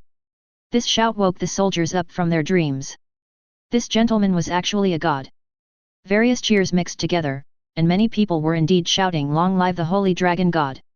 After learning about the end of the theocracy, Ainz no longer pretended and expressed his loyalty openly. Sig stroked his chin and chuckled, but this should be considered a success. Behind him were piles of demi-human corpses, and in front of him were humans shouting Long live the Lord! Stepping on the stairs made of corpses and blood, a new god was born. Chapter 144. In the Ivancha forest, two figures passed by at high speed. The blonde elf in the front is naturally Deshem. Due to his profession as a forest priest, he can move freely in the dense forest and even leave the pursuers behind for a distance. With a smile on his face, he said, "My daughter, please don't lose me." "Shut up, a beast like you is not worthy of being my father." Juisajiming roared angrily. She gave up her defense, spread out her light blue wings behind her, and her speed suddenly increased to the fastest. At this moment, Juisajiming was like a tank. The branches and vines blocking her way were directly smashed. Nothing could stop her from moving forward. She was able to ignore the obstacles and move forward at full speed thanks to the dazzling platinum armor she was wearing. This is the armor left by the god of wind. Not only does it have excellent defensive properties, it can also greatly enhance speed. It is a genuine artifact. So fast. Dikhem's pupil shrank. In just a blink of an eye, Juisajiming appeared in front of him and raised his sickle high. Double aerial slash, a fierce slash came from above, with murderous intent heading straight for his face. Dichem realized that Juisajiming was here to kill him, and her actions were smooth and without any hesitation. With such an attitude towards his father, it seems he needs some proper teaching. He leaned back and fell down, and at the moment of dodging the attack, he instantly activated the summoning magic. The huge root earth elemental spirit rose from the ground, caught Dichem with one hand, and hammered out with the other hand. Juisajiming immediately tightened his body to resist, and activated super avoidance and pain dulling to reduce the damage. Even so, her petite body flew out like a kite with a broken string, and she only managed to stabilize herself with the help of the reverse thrust of the light wings. Dichem stood on the earth elf's hand, his eyes showing undisguised arrogance. "This is a discipline. You should understand the difference in strength between us. You should have a baby with me." In order to control Behemoth, who is stronger than himself, he specialized in summoning. With the help of magic props, he can summon instantly and catch the enemy off guard. "Shut up, you filthy beast." Juisajiming gritted her teeth and swallowed the blood that flowed from her throat.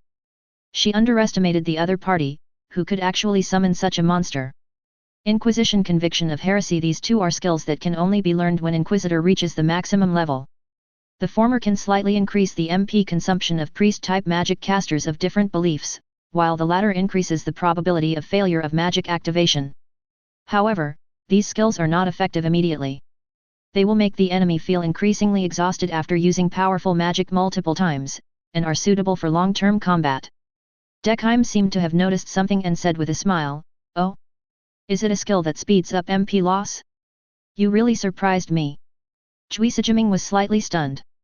He clearly didn't use any skills, so he shouldn't have felt it so quickly. "No, it's not that no skills were used, because summoning itself is also a kind of skill." She laughed. "I see. Your summoning magic requires MP to maintain, right? So what?" Dichem sounded annoyed as if his secret had been discovered, and his tone turned unfriendly. His personality is extremely bad, and he was not good enough in playing the role of a kind father, which was quickly ruined. Under normal circumstances, no one can enslave a being stronger than themselves. The profession that Dichem studied allowed him to break this limitation, but there was also a corresponding punishment mechanism.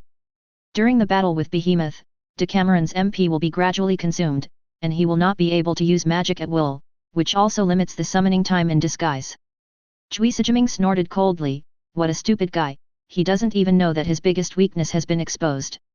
Knowing this key information, all she had to do was to fight a protracted war.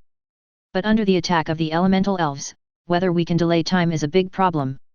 The opponent is very strong, stronger than expected. The blow just now was so painful that several ribs must have been broken and it felt like all my internal organs were displaced. In fact, there is a simpler way, which is to directly get rid of the summoner. Juisajiming did not hesitate any longer and immediately used his trump card skill. Degraded heroic warrior, a white version exactly like her, slowly appeared, with her equipment and weapons perfectly replicated. This was the terrifying aspect of the Valkyrie. "I'll deal with the main body, you hold back the earth elf." After issuing such an order, Juisajiming and Yingling rushed forward directly with a very clear target. Dichem frowned, he had never seen this type of skill before. But if you think that his original body is weak, you are making a wrong calculation. The 10th stage, the compassion of the twin solid trees. It may seem like there is no reaction, but this is actually a very practical resurrection magic, and is loved by forest priests. During the duration of the magic, it can be triggered when HP reaches 0. After resurrection, HP will be reduced, but the level will not be reduced. Of course, there are limitations. The scope of effect is limited to death due to injury, and natural deaths cannot be resurrected. It cannot be resurrected infinitely, can only be effective once, and consumes a lot of magic power. Go to hell, you beast! A fatal attack came the next moment, with fierce blows coming one after another. Behemoth was entangled by the heroic Ainz and had no time to pay attention to both sides. Behemoth, quick victory! Dickem dodged the attack in a panic, not caring about saving magic power at this moment, and raised his hand to release attack magic. Sunshine Burst, the 7th level magic, was successfully released, and the sun-like light suddenly exploded, and the hemispherical explosion range emitted a dazzling white light. Although Juisijiming quickly retreated to avoid the attack, he was still affected and felt a burning pain all over his body. She could only use the 3rd tier heal serious injuries to relieve her injuries and look for the next opportunity to attack. Dickem's attainments in magic were not very deep. He was only able to use magic of the 10th tier, which was far from being proficient. However, when he fought in conjunction with the highly defensive Earth Elves, his combat effectiveness was quite impressive. Juisijiming's profession is disorganized, and her so-called trump cards are copied by reading her innate supernatural powers. She herself only knows magic that can heal and remove abnormal conditions up to the 3rd level. Most of her combat skills rely on martial arts, and she does not have any offensive skills that suit her. So, even though Juisijiming's level is higher than the Elf King and higher than Behemoth, it is still difficult for her to fight against him. Bang, bang, bang! The Earth Elf kept hammering with both fists, and the heroic Ainz attacks were just tickling. It completely gave up on defense and focused only on attacking.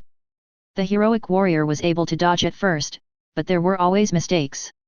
After a heavy blow, cracks appeared on its body, and its patience was almost at its limit. Juisijiming called him back to his side and retreated to a safe place. He could not wait any longer and had to use his last trump card. She turned the sickle over, and a golden clock disc appeared behind her, which read, "Death is the end of all life."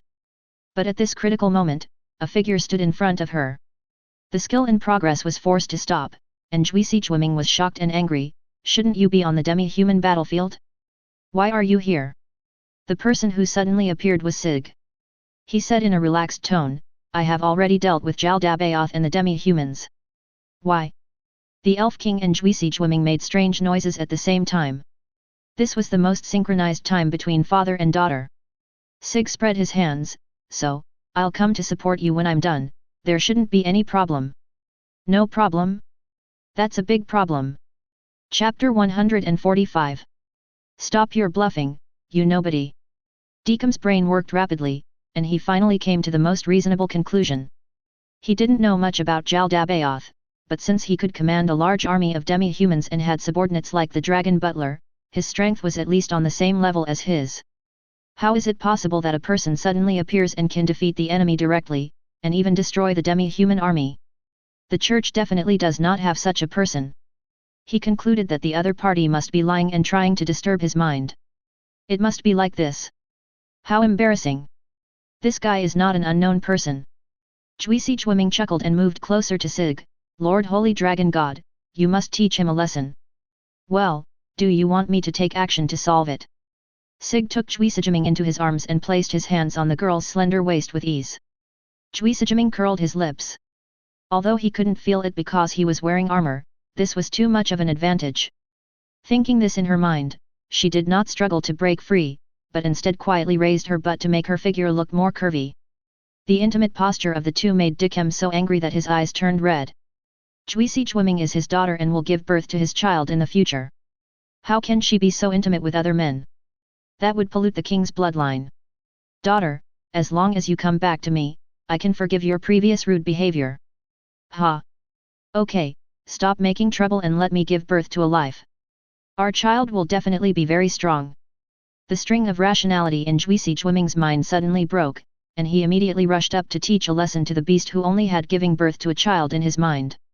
Although she only had hatred for her father, having such a father was really unbearable. "Calm down." Sig quickly reached out to stop her and held her in his arms. Let go, don't stop me. Chui Sijiming was really angry. She struggled frantically like an angry child, using both her hands and feet. Sig inevitably got hit with a few punches, but to him it was just like a tickle, and he even took the time to comfort Chui Sijiming. I just used magic to observe. He should have used resurrection magic. It's useless to use instant death magic directly. You must kill him first. After hearing this explanation, Chui Sijiming calmed down, turned around and asked, really? Mercy of the Twin Sala trees is a life-saving magic that forest priests particularly like to use. Sig naturally knows it, so he came out to stop Chui Sijiming when he was about to use Death End. So what if you know? Can you defeat Behemoth? DCM sneered. In his subconscious, Behemoth is the strongest, and the only one who can defeat him in this world is the Dragon King. Earth Elemental Elves above level 80 are indeed good, but Earth Elves are defensive players. Their speed and accuracy are indeed good, and they are more threatening to defenders. The weaknesses are also obvious. He has no special abilities, or even a killer move. Most of the time, he's just a big punching bag. DCM was stunned. It turned out that the other party knew Behemoth so well. There were many things that his master didn't know. Who are you? Are you stupid? I've said this before. Chui Sijiming snorted coldly. She had explained it before, but this guy didn't take it into consideration at all. Sig smiled and patted her head, condensing a black energy ball in his hand. I'm a player. Ultimate Death with the anti-dragon special attack bonus removed. Ultimate Death is simply a single target locking skill that can be used alone. Its power will be reduced, but its locking feature is very useful. Behemoth.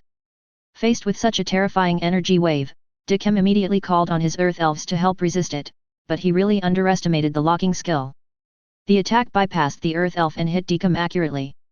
Dickham spat out a large mouthful of blood, his body was charred black, most of his golden hair was burned off, and his scalp was exposed in some places. He had never been injured so badly before. The pain of his internal organs being crushed became more and more intense. This arrogant elf king even cried. Behemoth, protect me. Sig retracted his hand. I didn't kill it. Its power has dropped a lot, but it can't be ruled out that it's because of the defensive items. Deekham's father is one of the 8 Desire Kings, so he must have a lot of props on him. Chui Sijiming looked at the scene in surprise. She only thought that Sig's trump card was the spear, but she didn't expect that there was such a killing move. It seemed that what the other party said about having resolved the war was true, but she had never dared to believe it. Celia, Celia. Yes. Sig called out twice repeatedly, and Chui Sijiming finally realized that he was calling him and quickly responded. Go and kill the Elf King. He is currently at low health. Wait for him to revive before using Death's End. I will hold back the Earth Elf. Chui Sijiming nodded blankly. Why give it to me? Isn't this what you wanted? Chui Sijiming wanted to ask him why he knew that, but Sig had already gone to deal with the Earth Elves, leaving her alone there. Her breathing became rapid, her cheeks felt hot, and her heart was beating violently in her chest. My real name is not Celia, you must tell him. After being killed by a sickle, Deacom was resurrected as expected, and the disadvantages of Mercy of the Twin Sala trees were also revealed. Although his level will not drop, his HP has been greatly reduced, and is only 10% of his peak state. If he is not treated quickly, he will die. Chui Sijiming naturally would not give him the chance to heal, and directly kicked him to the ground and punched and kicked him wildly. The king's bloodline should not end here. Do you really understand? Please spare me, I am your father. Please. The elf king kept wailing, but it did not arouse Chui Sijiming's sympathy. Instead, she hated him even more in her heart. She raised her foot and stepped on Deekham's head, crushing it hard. You are so dirty. Deekham cried bitterly and struggled to crawl out, trying to escape from here, still muttering to himself. Father is the strongest, and the forest elves are the strongest bloodline. Chui Sijiming suddenly felt that it was very boring. Torturing such a scum would only dirty her hands. She raised her sickle, and the shadow of a clock appeared behind her. Thank you, I will give you a painless death. Death is the end of all life level 8, death hit by a spell powerful enough to kill inorganic matter. Deacom immediately stopped struggling and lay on the ground, not breathing. The Elf King died, and the Earth Elves turned into a pile of yellow earth. Chui Sijiming stood beside the corpse, not knowing what to say for a moment. She finally completed her revenge. Careful! As soon as Sig shouted the warning, a black figure rushed out. All that could be seen was that the other person seemed to be wearing a dragon-shaped mask. Puppet Pom Juisajiming was caught off guard and was knocked away, but the other party seemed to have no intention of hurting anyone, so she was not injured. I am Jaldabaoth's subordinate, the dragon steward. Sebastian stood there straight, with one hand behind his back, and introduced himself in a very gentlemanly manner. Juisajiming was very alert. What is your purpose? Sebastian said succinctly, I have no intention of fighting. I am only here to retrieve the body of the Elf King. You want to revive him? She gnashed her teeth desperately. She would never let such a beast be resurrected again, even if it cost her life. Sebastian looked at Sig unconsciously, and after getting the affirmation, he also took a fighting stance. Then let's fight. The two men were on the verge of fighting. Sig coughed, Celia, let him take it away and leave it alone. Juisajiming turned around and was about to ask why, but suddenly she understood and quickly put away the sickle. Okay, let's get out of here first. Sebastian walked deeper into the forest, while Sig and Juisajiming walked towards the periphery. After reaching a safe place, Juisajiming hurriedly took off his helmet and ran over to check Sig's injuries. Sig also took off his blood-stained helmet, revealing his pale face. He was hurt, but he was faking it. Juisajiming was very depressed, with worry in his eyes that was difficult to conceal. So you were injured, and I didn't even notice. She should have thought about it earlier. How could he not be hurt at all when he fought Jaldabaoth alone and annihilated the demi-human army? In order to avoid being discovered by the Elf King, he must have been disguising himself before. The two of them were in such a state that they were really not suitable to fight the enemy anymore. Sig smiled, I'm fine. I'm sorry I didn't bring back the Elf King's body. Generally speaking, the more you say nothing is wrong, the more likely it is that there is something wrong. Juisajiming gently touched Sig's face, stood on tiptoes and put his lips close to his, and they stayed like that for a while. They have to kiss after every battle, probably more to vent their desires, but Sig actually likes it. After they separated, she stuck out her tongue and said, it tastes like blood. You have it in your mouth, too. Juisajiming straightened Sig's face and said, my full name is Antiline Holland Fouche. Don't make a mistake next time. Antiliani, it sounds good, I won't remember it wrongly. Sig smiled. Even though he achieved his goal and deceived an innocent girl, he still felt a little guilty. But when I thought that all this was for Nazarick, it didn't matter. I packed up and continued with the next plan. Chapter 146. Although the Elf King is dead, the war continues. Because the Elf King doesn't care about the lives of the people, and can't be relied upon to command, the forest elves all fight independently. The advantage of this is that it is easy to hide and can use the terrain advantage to surprise attack the soldiers of the church. Of course, there are disadvantages, which is that it is difficult to transmit information, and everyone works on their own without coordination. The fire-extinguishing scripture relies on this point, using powerful magical power to suppress and defeat the forest elves one by one. The black scripture really only needs assistance. Although their individual strength is strong, their numbers are too small, and this is all they can do. The Ivancha forest, known as the Great Sea of Trees, was once the only habitat for the forest elves, but now it is completely engulfed by war. Faced with the powerful theocracy, the forest elves showed despair, and many of them laid down their weapons and stopped resisting. Between being killed and being captured alive and made into a slave, any forest elf with a bit of pride would choose the former. Really? I can never kill them all. The woman who spoke had a lazy tone. She was sitting on a suspended magic ball and was wearing very strange clothes that did not fit in with this forest. From a modern perspective, this is standard stay-at-home girl attire. The suspenders hung loosely on her shoulders, her shorts were half removed, revealing her black panties underneath, and even her socks were not put on properly. This outfit is of course fine at home, as few girls who stay at home know how to dress properly. But if you wear it outside, it would be a bit too embarrassing. Infinite magic power, don't damage morale and don't forget our mission. The person who spoke was a blonde woman dressed as a priestess. She was the fourth seat of the black scripture, the holy mantra. Yes, infinite magic power, who was in the 11th seat, responded lazily. She was not afraid of the other party, because the ranking did not represent strength, but the top three were still very obvious. The strongest one is Captain God, the 10th one is the strongest one in the world, and then the last one is Heaven and Earth at the 12th place. By the way, Can we really find the captain? The one who spoke this time was a man with magic chains wrapped around his body. He was the 9th seat of God's chains, replacing the original 9th seat, Clementine. The 2nd seat, Time Luan Lu, frowned and said unhappily, "This is an order from the head priest. We must find it." Because she had been using magic all the time, she felt like she was going to collapse from the infinite magic power. She was like mud. It's too hard. Who knows if I'm still alive?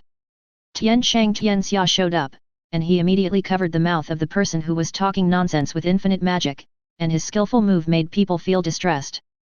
Although everyone thinks so, it is not okay to say it directly. There are 12 seats in total in the Black Scripture, plus an extra seat for death and life. There are 9 people here now. Captain Shenren has been captured, Astrology Qunli is in the capital, and the one-man division is in another battlefield. It is too difficult for just a few of them to complete the rescue. Hey, what are you guys standing there for? Hearing the familiar voice, infinite magic power shuddered with fear. She jumped down from the magic ball anxiously, with her hands behind her back, like a primary school student ready to be lectured. Hey, Master Juisijiming, why are you here? Juisijiming was still wearing that dazzling armor, with wings of light spread out behind him, looking down at everyone condescendingly. I have dealt with the Elf King. Go help the soldiers deal with the forest elves that are still resisting. What about the captain? You don't need to look for it anymore. There is already a more suitable candidate. Just at this moment, a shadow dragon emerged from the bushes, staring at everyone with a pair of round eyes. The pupils of the 8th seat giant Shield Wanbai shrank. This was the dragon that appeared on the day when the most beautiful was lost.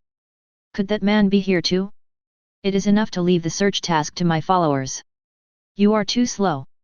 Sig walked out slowly, raising his hand to comfort the shadow dragon while explaining to everyone. Giant Shield Wanbai's pupil shrank.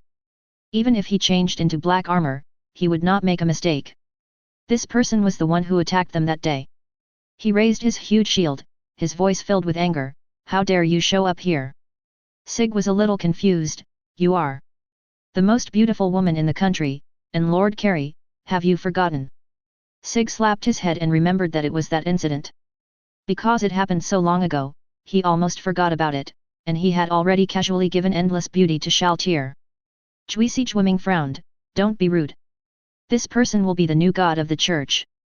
You can't discuss this casually. Because they wanted to win over Sig, both she and the church were deliberately avoiding this matter, so they would naturally feel uncomfortable when it was suddenly brought up. Giant Shield Thousand Arms wanted to say more but was stopped by the others. Infinite Magic winked at her even more frantically. She was scared by the lesson taught by Juisijiming, and she knew the other party's strength best, so she must not make her angry. Master Juisijiming, we will leave first then. Juisijiming subconsciously glanced at Sig, as if asking him if he had anything else to say. Sig then instructed, when you deal with the forest elves, you can spread the news of the death of the Elf King. Their resistance should be much smaller. There are a lot of forest elves, and it takes a lot of cost to defeat them, and it is also difficult to wipe them out directly. The Ivansha forest is not suitable for human habitation, so the theocracy cannot gain much advantage. Anyway, the forest elves didn't want to fight, they were just forced to do so by the order of the Elf King. It would be better to spread the news and try to negotiate, so that the war can be won quickly at the lowest cost. Infinite Magic Power nodded respectfully and quickly left with the other members of the Black Scripture. You don't have to talk to them nicely. These guys are bullies. Her daily routine is to teach the arrogant members of the Black Scripture a lesson, and frustrating their enthusiasm is also part of her job. Especially the one with infinite magic power, relying on his heroic level strength, he was particularly arrogant, but he became obedient after being beaten. Sig smiled and explained, first impressions are important, too. Juisijiming sighed imperceptibly and murmured, forget it, you won't suffer any loss if you have my help. Thank you very much, Ms. Andy. Juisijiming took 2 seconds to react, then angrily said, who told you to give me a nickname? My name is Antolini, and you said you wouldn't make a mistake. Sig just waved his hand and turned away, I gave in on my own initiative. Doesn't this sound pretty good? Hello. As expected, the war here will end soon. When the news of victory reached the theocracy, the whole country was in an uproar. From the priests to the common people, everyone was overwhelmed by the sudden news. The Forest Elf King died, the 100 Years' War with the Forest Elves ended, and the theocracy achieved a complete victory. The life and death of Demon Emperor Jaldabaoth was unknown, but the demi-human army was completely repelled, no city was lost, and the number of casualties was only a few thousand. The triumphant soldiers walked on the familiar streets, like birds returning home, and threw themselves into the arms of their loved ones. People cried and knelt down to thank the 6 gods for allowing their loved ones to survive the battlefield. But the soldiers' faces were full of longing, as if the god was right before their eyes and a new name was spoken from their mouths. No, all this is thanks to the blessing of the Holy Dragon God. Chapter 147. Naturally, everything that happened in the city could not escape the eyes of the top leaders. Although they had clearly won, the faces of those present were all very interesting. Grand Marshal, what do you think of this war? The Grand Marshal's face was solemn. Complete victory, even I can't achieve it. This is not a level that tactics can achieve. Yes, that's just the purest power. As long as one is strong enough, one person can decide the outcome of a battle. No matter how much they resisted, they could not deny that this was the power of God. The Grand Marshal felt deeply frustrated, but he was also completely conquered by that existence that no one could reach. The corner of the Wind Priest's mouth twitched. What kind of complete victory is this? The war was won, but the gods were not saved. He even suspected that the Holy Dragon God had not searched seriously at all. With so many followers, how could he find nothing? In fact, this is indeed the case. The godly Captain Kuro, who had become a stud, and his elf harem were all packed up and taken back to Nazarick by Sebastian, including the corpse of Dekheim. The fire god said quietly, "Victory is an inevitable result. The people will not blame the god for such a small matter. What's more, the existence of gods is still a secret of the church, and ordinary people don't know it at all. The balance of public opinion has tilted, which has caused panic among the top leaders." The High Priest of Light looked very angry, with a dark cloud covering his bony face. "As a leader, shouldn't you explain yourself to your subordinates?" The Chief Earth Priest choked, wondering why they were suddenly targeting him.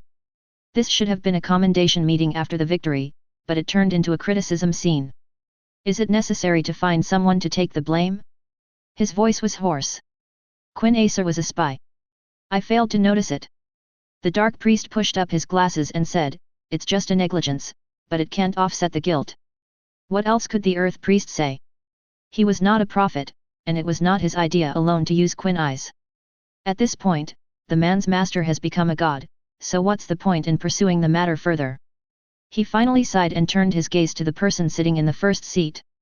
The highest priest coughed lightly and said, "Let's get back to business. What do you think of public opinion?" The chief water priest was the oldest, and when he mentioned this question, his face became more wrinkled. Young people are not so firm in their faith. The deeds of the 6 gods are too far away.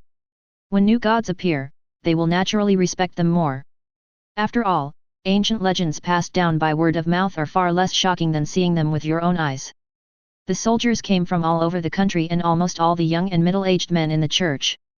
Many of them witnessed the miracle and would tell the news to their relatives, friends, and even those close to them after returning home. The news spread like wildfire throughout the church in no time. The deification process has been mostly successful, and only the final stage is left, public recognition from the top leaders of the church. Of course, the top leaders can choose not to admit it, but that will inevitably backfire against the surging public opinion. Saving one soldier means saving a family, but what about saving tens of thousands of soldiers? The public's favorable impression of the Holy Dragon God has already reached its highest point, and singing a different tune at this time might even shake the foundation of their rule. The church has been carried away by public opinion for a long time, and everyone is well aware of this. The chief priest looked around at everyone and made a decision. Since this is the inevitable trend, everyone should prepare to welcome the new god and prepare the ceremony as soon as possible. Although the war has been won, many people have lost their lives, and not everyone is so lucky. Holding large-scale celebrations at this time is the best way to stabilize people's hearts. But what about the Sorceress Kingdom? This question hits the nail on the head. Sig is still one of the 2 kings of the Sorceress Kingdom. It is hard to explain why he was crowned as a king in the Magic Kingdom and a god in the Kingdom of Religion at the same time, because the similarity of the names cannot be used to replace one with the other. The safest way to deal with this would be to sever ties with the Sorceress Kingdom first, and then carry out the subsequent deification ceremony. The chief priest raised his hand and signaled everyone to be quiet. I know your concerns, but the crisis of the theocracy has not been resolved yet. Don't forget that there is still the Platinum Dragon King. We don't have many options left. We can only cut the Gordian knot. You mean we don't need to worry about it and just keep the person here first? The highest priest nodded slightly. That's right. Ever since the death of the god of death, the church has become passive. The Platinum Dragon King's surveillance has become increasingly strict. In the final analysis, it is because we are not strong enough. The theocracy is now lacking gods, and that person wants to break away from the sorceress kingdom. The interests of both parties are aligned, which is why we have the current situation. To perish or become great again depends on the choice you make today. Although the priests still had doubts, they all saw desire in each other's eyes. Those present had never seen the situation when Lord Death was still around, but they had heard from their elders that the church was far more powerful at that time than it is now, and there was no need to hide the emergence of powerful gods. Having a god in charge is the real confidence. Ultimately, it was decided that the ceremony would go ahead as planned, with the sorceress kingdom settling for mediation later. Preparations for the celebration were in full swing, and the results of the meeting soon reached Sig's ears. He did not react much to it, as the surrender of the theocracy was expected. However, this is also a crucial step, connecting the previous and the next. Ainz served respectfully at the side. He no longer needed to hide his true colors and was like a loyal follower of the holy dragon god. Sig thought, the new faith is still in its early stages. Clementine has been preaching in Irantal. Maybe calling her here can help. Ainz nodded, his eyes sparkling. It's her honor. The reunion of the brother and sister, one a missionary leader and the other a false saint, seemed like fate. It was really interesting, and Sig couldn't wait to see the two of them working together. Bang! There were two knocks on the door. Just as Ainz was about to open the door, Sig raised his hand to stop him, then stood up and walked over slowly. After opening the door, the first thing that hits you is the fragrance. The girl's body fragrance is mixed with the scent of high-end perfume, which is a perfect match. Chui Sijiming changed into another set of clothes. The well-cut white dress outlined her slender yet voluptuous body curves. The round and white shoulders and neck are exposed, and the leather collar around the neck adds a different flavor. Sig noticed that although Chui Sijiming was still wearing black stockings, this one was obviously thinner and had a hint of flesh color. How about it? Chui Sijiming lifted a strand of hair with a faint smile on his face. She looked gentle, but the expression in her eyes conveyed the exact opposite. It probably means that if you dare to say it's not good looking, you're dead. Sig naturally followed her wishes. It looks good, I like it very much. Chui Sijiming opened her red lips slightly and blinked. Now she couldn't be tricked. Ahem, I'm here to invite you to the celebration. Would you please do me the honor, my lord god? Sig smiled and said, this name is too long. I thought about it and thought, how about changing it to darling? Darling. It means dear, beloved. I'm leaving first. Chui Sijiming left these words and walked away. Sig naturally did not miss the blush that quickly flashed across the other's face. This cold-blooded human guardian actually blushed, and Ainz was stunned. He had never seen such a thing in his life. Sig chuckled, it seems that we can't live up to this invitation. The plan will be officially implemented after the celebration. That being said, it was actually originally scheduled for that time period, so it could be during or after the celebration. In that case, he will fulfill his wish of dying. Ainz nodded seriously. Yes, I will do a good job of facilitating the reception and will never make His Majesty the Sorcerer King unhappy. Can you please explain to me why that person came to the theocracy in secret? Sig was very satisfied with his understanding. Among his native subordinates, Ainz was the most capable, so he did not keep him in suspense. The president is the main force in destroying the country, so we must treat him well. Chapter 148. 3 days later, the celebration was held as scheduled. After a short period of preparation, although the preparations were not very complete, this did not affect people's enthusiasm at all. People came from all directions and gathered in the capital of the theocracy, Shekel Sandex. Their purpose of coming here was to see the holy face. However, many people were disappointed to hear that Lord Holy Dragon God was still injured and would not appear on the day of the celebration. In fact, the top leaders did not want Sig's reputation to expand further.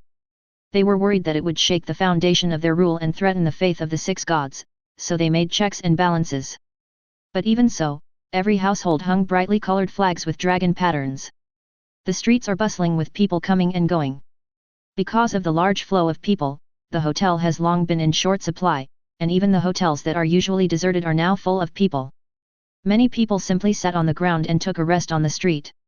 Although such a lively scene is great, it also hides unknown dangers, such as uninvited guests who follow the crowd into the city. A mysterious man in a black cloak stood in the corner.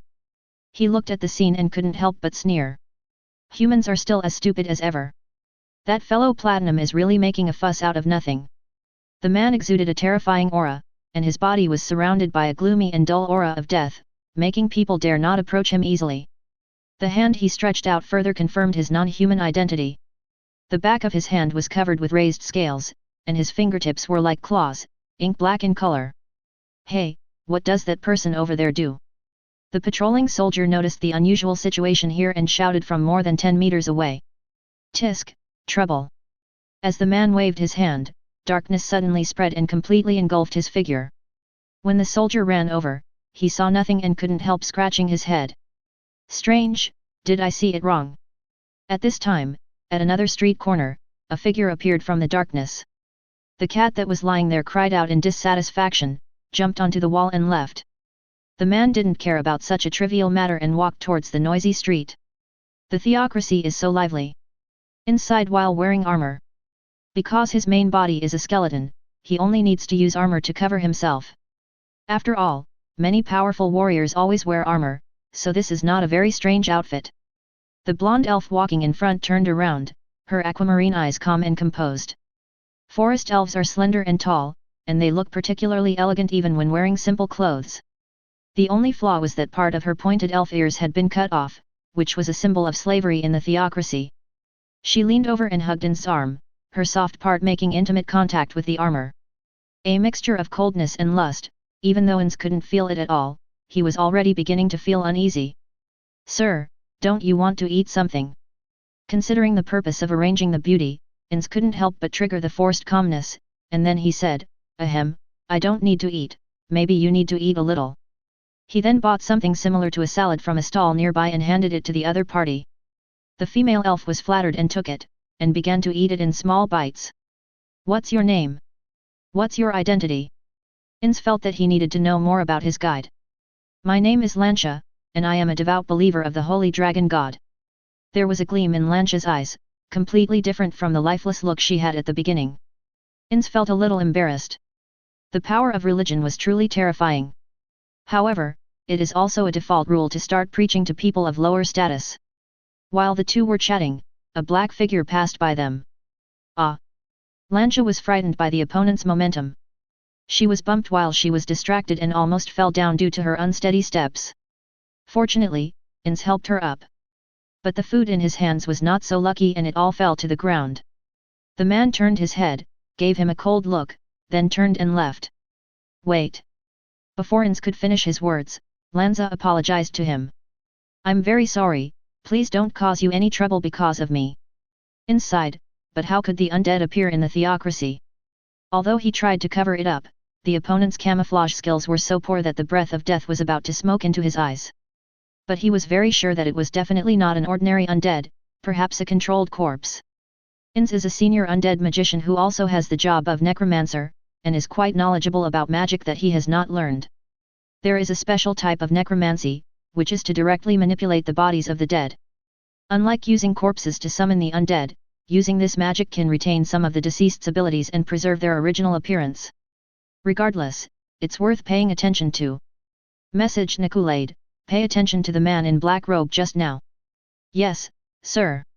In order to ensure the smooth implementation of this plan and to ensure the safety of the two Supremes, Nigild has been monitoring the theocracy. So after receiving the order, she can execute it immediately. That should be enough. Ainz closed the message and continued to stroll with the beautiful elf. He is just scouting the place now and will use magic tomorrow morning. For now, just having fun is enough. But he felt a little uneasy seeing him so leisurely. Sig-san must be busy. "Darling, I want to eat that. Darling, I want to play this. Darling, Sig covered his head with his hands. He really regretted letting Jui Sejiming call him like that. Jiming was wearing a white dress with her hands behind her back. When she saw Sig's troubled look, she laughed, with a playful yet vicious look. If this is revenge, it is so childish and cute. In order to avoid being recognized, both of them used magic props to conceal their faces and had a great time at the celebration.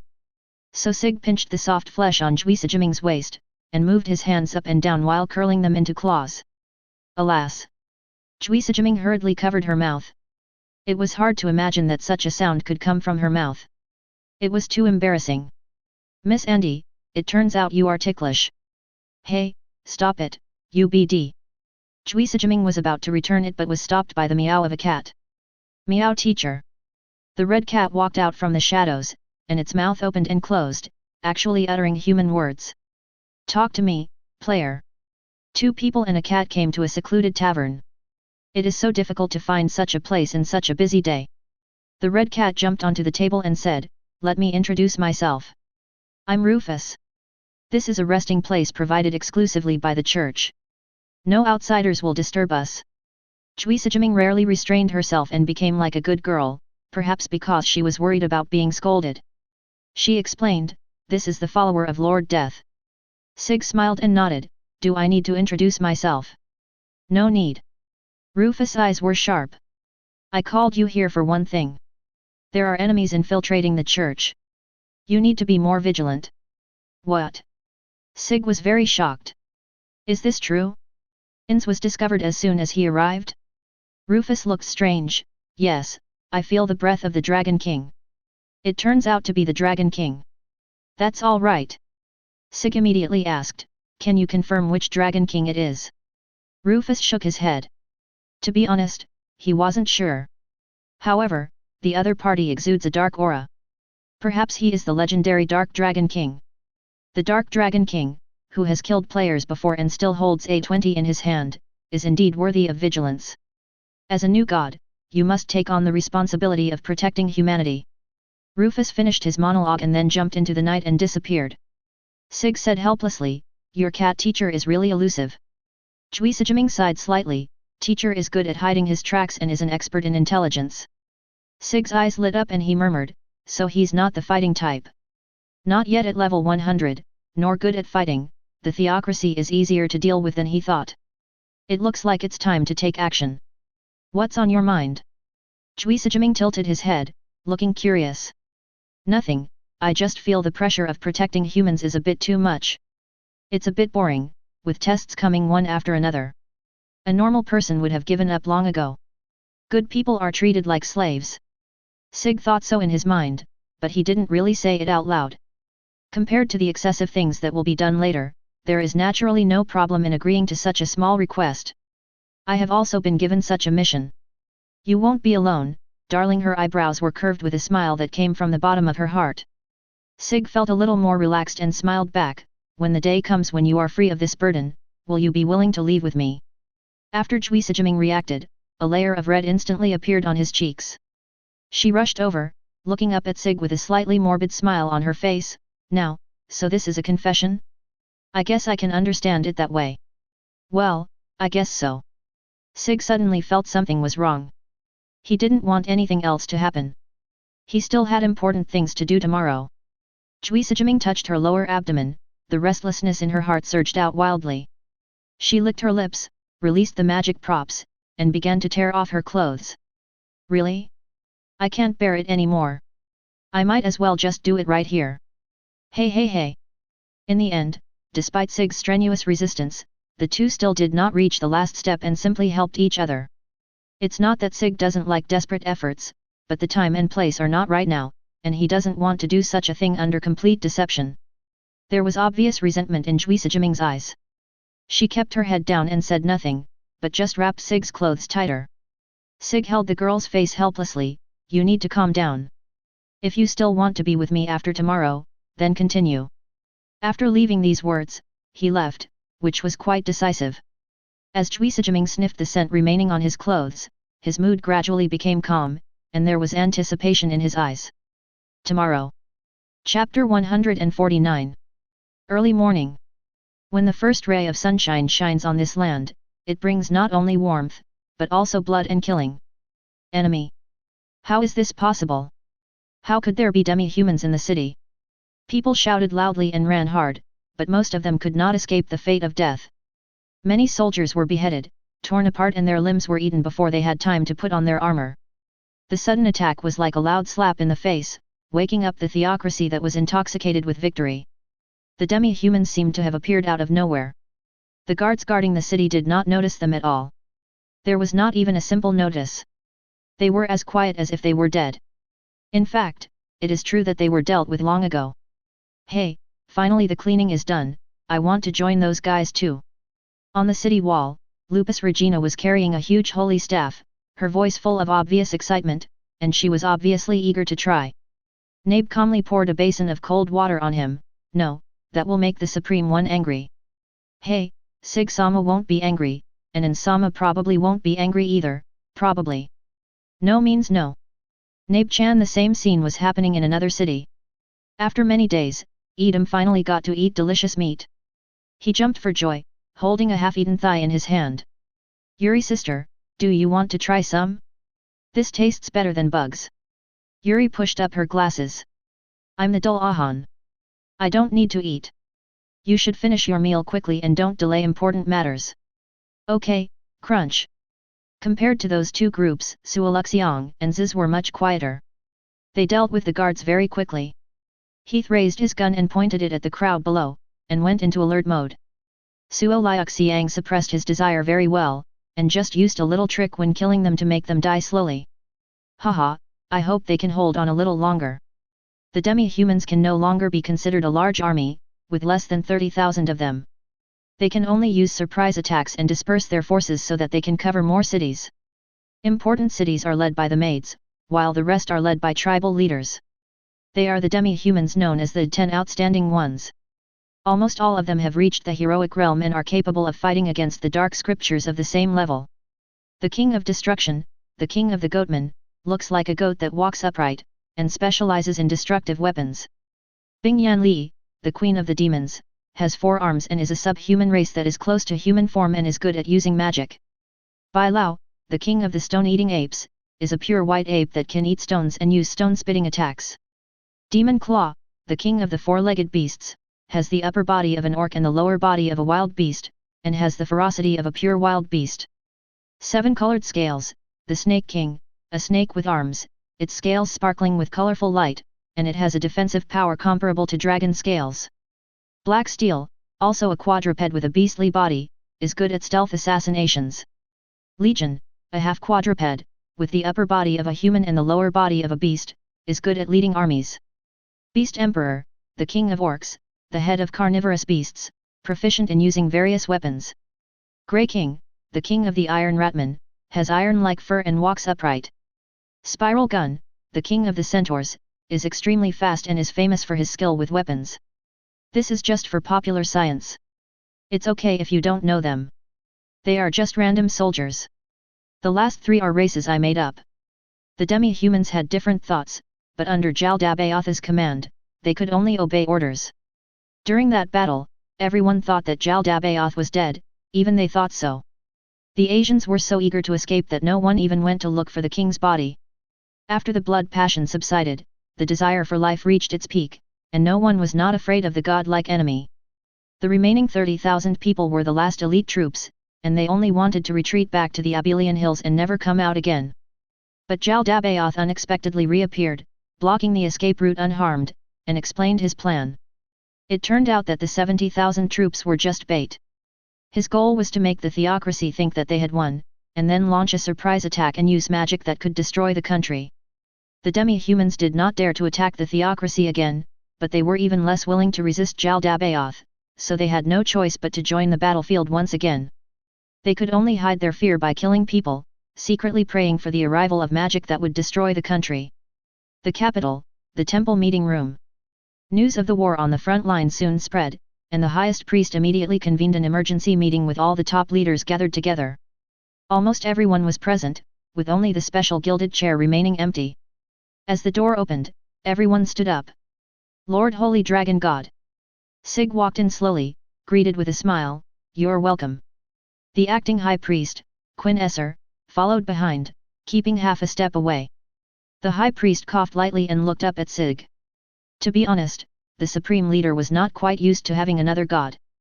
Xi was very understanding and said, "Don't worry about my presence. Just follow the meeting procedures." After these words were spoken, everyone's nervousness eased. Although they dared to speak ill of Sig behind his back, they naturally did not dare to show any dissatisfaction in front of the real person. The highest priest secretly breathed a sigh of relief and said, "The meeting begins." The person in charge of reading out the intelligence immediately began to report. According to urgent reports from various cities, it has been confirmed that the attackers are the remnants of the subhumans, and their leader is one of the 10 best subhumans. It seems that there is more than that, as a maid demon also appears. After listening, the people present began to discuss in a low voice. Sig sat in his seat without saying a word, just watching with a smile, just as he said. Seeing this, everyone stopped being reserved and started talking freely. Send out the Holy Scripture. But who will protect the religion? It will be too much to rely on the Holy Scripture of the Eternal Land alone. Jaldabaoth may not be dead. We cannot take any chances. But if Jaldabaoth were to appear on the front lines, our soldiers would be unable to stop him. Teaching is still more important. Except for the Black Codex where all members are at hero level, only the captains of the other codes can reach that level, and usually victory is achieved by relying on numbers and coordination. The demi-humans are coming with great force. Considering the safety of civilians, more troops must be deployed. It would be best if we could send top combat forces to quickly suppress them. However, for the safety of the church, he also had to guard against Jaldabaoth, which was really a dilemma. Can I speak? Because the group was getting too heated, Sig had to raise his hand to interrupt. Although it looks a bit childish, he can't just slam the table. It would be troublesome if he can't control his strength. The chief priest wiped his sweat with a handkerchief and said, "Please speak." Sig said calmly, "It's very simple. Why don't Jwiming and I split up and act separately? This way we can take care of both sides." While this is good advice, there is a deeper problem. But how to distribute it? From Sig's perspective, in order to increase his fame, it would definitely be better to go to the front line, so that he can expand his faith and gain more believers. But everyone present here are believers of the 6 great gods, and selfishly they certainly don't want one to dominate. If the whole country worships the holy dragon god, these old guys will have no right to negotiate, and the change of ownership of the country will only take a moment. The atmosphere at the scene became solemn, and everyone fell silent for a rare moment. Actually, I have an idea. Sig raised his fingers, tapped the table lightly, and slowly spoke out his thoughts. Since the Dragon King already knows about the existence of Jwiming, why not let her come out into the open and let her gain reputation through this crisis? This way, the faith of the 6 gods will not decline. The more people listened, the brighter their eyes became.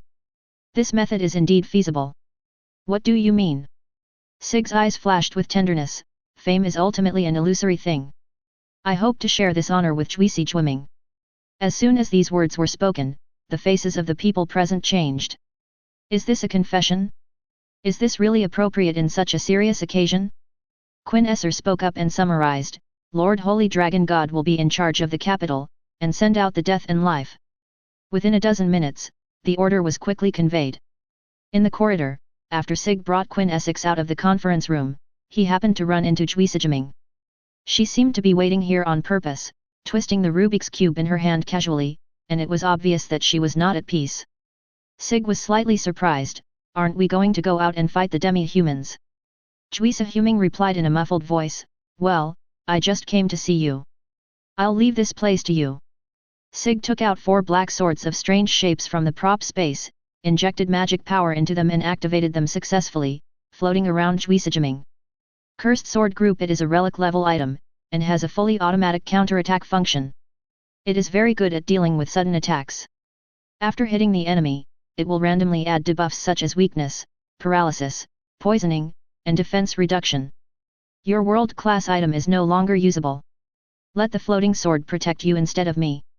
Jwiming accepted it silently and stuffed the Rubik's Cube in Sig's hand. Be sure to wait for me to come back, and don't let Jaldabaoth succeed. I will. Watching Jwiming leave, Sig's expression turned cold at a speed visible to the naked eye. He played with the Rubik's Cube in his hand and said, "It's okay to kill time." About 20 minutes later, a message from Nicole arrived. Master Sig, the reinforcements have set out. I have already notified Master Ainz. Sig put away the restored Rubik's Cube and sighed, it's finally over. A few hundred meters in the sky, two figures were floating. Okay, got it. Demiurge nodded, Lord Ainz, you may begin now. I will be on guard. Well, that's troublesome. Ainz raised his hand, and with a humming sound, a hemispherical magic circle shot up into the sky. When it comes to what kind of super-level magic to use, the larger the range, the better, so that's the only option. It is not very useful in the game, and can't even break the defense of a level 100 player, but it is perfect for slaughtering weak beings. So how many people will it kill? He is looking forward to the effect in reality. As the Krypton gold items shattered, the super-level magic was instantly activated. Ainz raised his hand and whispered the name of this magic. Super-level magic Locust Plague of Apocalypse. Chapter 150. A huge magic circle slowly unfolded in the sky, covering almost the entire city. An ominous aura spread out uncontrollably, and many people began to become frightened. The buzzing sound coming from nowhere seemed to pierce their eardrums. Don't look directly, don't listen, the ultimate evil is about to come. Black liquid gushed out from the magic circle, gathering into the shape of tentacles and gradually extending in all directions. I don't know if it's an illusion, but the buzzing sound seems to be getting louder and louder. This scene is very much like the doomsday scene described in mythology, weird and eye-catching. The high-level officials of the Holy Scripture were also attracted out and were stunned when they looked at the sky. The eternal Dark Dragon King who was hiding in the dark also poked his head out. His face was as pale as a dead person, but he could not hide his surprise. What on earth did the church provoke? Whoosh! Rufus used his teleportation skills to return to the temple, and quickly found Sig with his excellent sense of smell. He said in an anxious voice, think of a solution quickly, that magic is bad, we must intervene. Ah, is that so? Holy Dragon God, what do you mean? The red cat's eyes were sharp, and it was obvious that it had realized something was wrong. Faced with doubts, Sig remained calm, and so was Quinn Eyes behind him. Rufus slowly moved backwards, the hair on his back standing up. I see, this is what you want, right? He considered that the other party was greedy for fame and fortune, wanted to steal the church, and even thought of the possibility of plotting to steal the props of the six gods. The only thing I didn't expect was that the other party was a completely evil being. He came not for fame nor profit, but only to destroy the church. Now that you're here, don't leave. Sig chuckled, raised his hand and released a chain, tightly tying up the cat that wanted to escape. Imprisonment meow. Rufus let out a very shrill cry. He kept rolling on the ground, and his beautiful red hair turned grey. You can't do this. It will do you no good at all. Sig took the chain back, picked up the dirty cat, and smoothed his fur with a smile. Be quiet and watch the show carefully. Master, command, command. A billion creatures spoke at the same time, and it took Ainz several seconds to figure out what they were saying. Although it was a locust plague, what was summoned were not locusts, not even insects. Its full name is Abyss Locust, a low-level demon with an average level of LV-15. The Abyss Locust retains some features of the locust, such as wings and tail abdomen. But at the same time, it also has the appearance of a little devil, with 2 rows of sharp protruding teeth, 2 hands and feet, and its whole body is pitch black. If I really have to describe it, it should be a mixture of the two. As soon as Ainz thought about it, an abyss locust flew over and landed steadily in front of him. What a lovely bunch of creatures! The abyss locusts flapped their wings together and made a buzzing sound, as if responding to the praise. Demiurge's smile grew. Lord Ainz, it seems they are eager to kill. Haha, that should be the case. The intelligence of low-level demons is limited, and whether they can understand what is said is another matter. Ainz no longer hesitated, raised his hand and waved it, issuing his first and final order. My summons, kill all humans you can see and let them feel the horror of death. Buzz. Ripples appeared in the sky, and the group of demons suddenly exploded and rushed madly to the ground. The sky and the earth are connected by a black staircase, and the filthiness of the world is interpreted at this moment. For mankind, the real doomsday has arrived. The level of the locust swarm is not high, but for ordinary humans whose average level is not even LV-10, it is almost an easy task.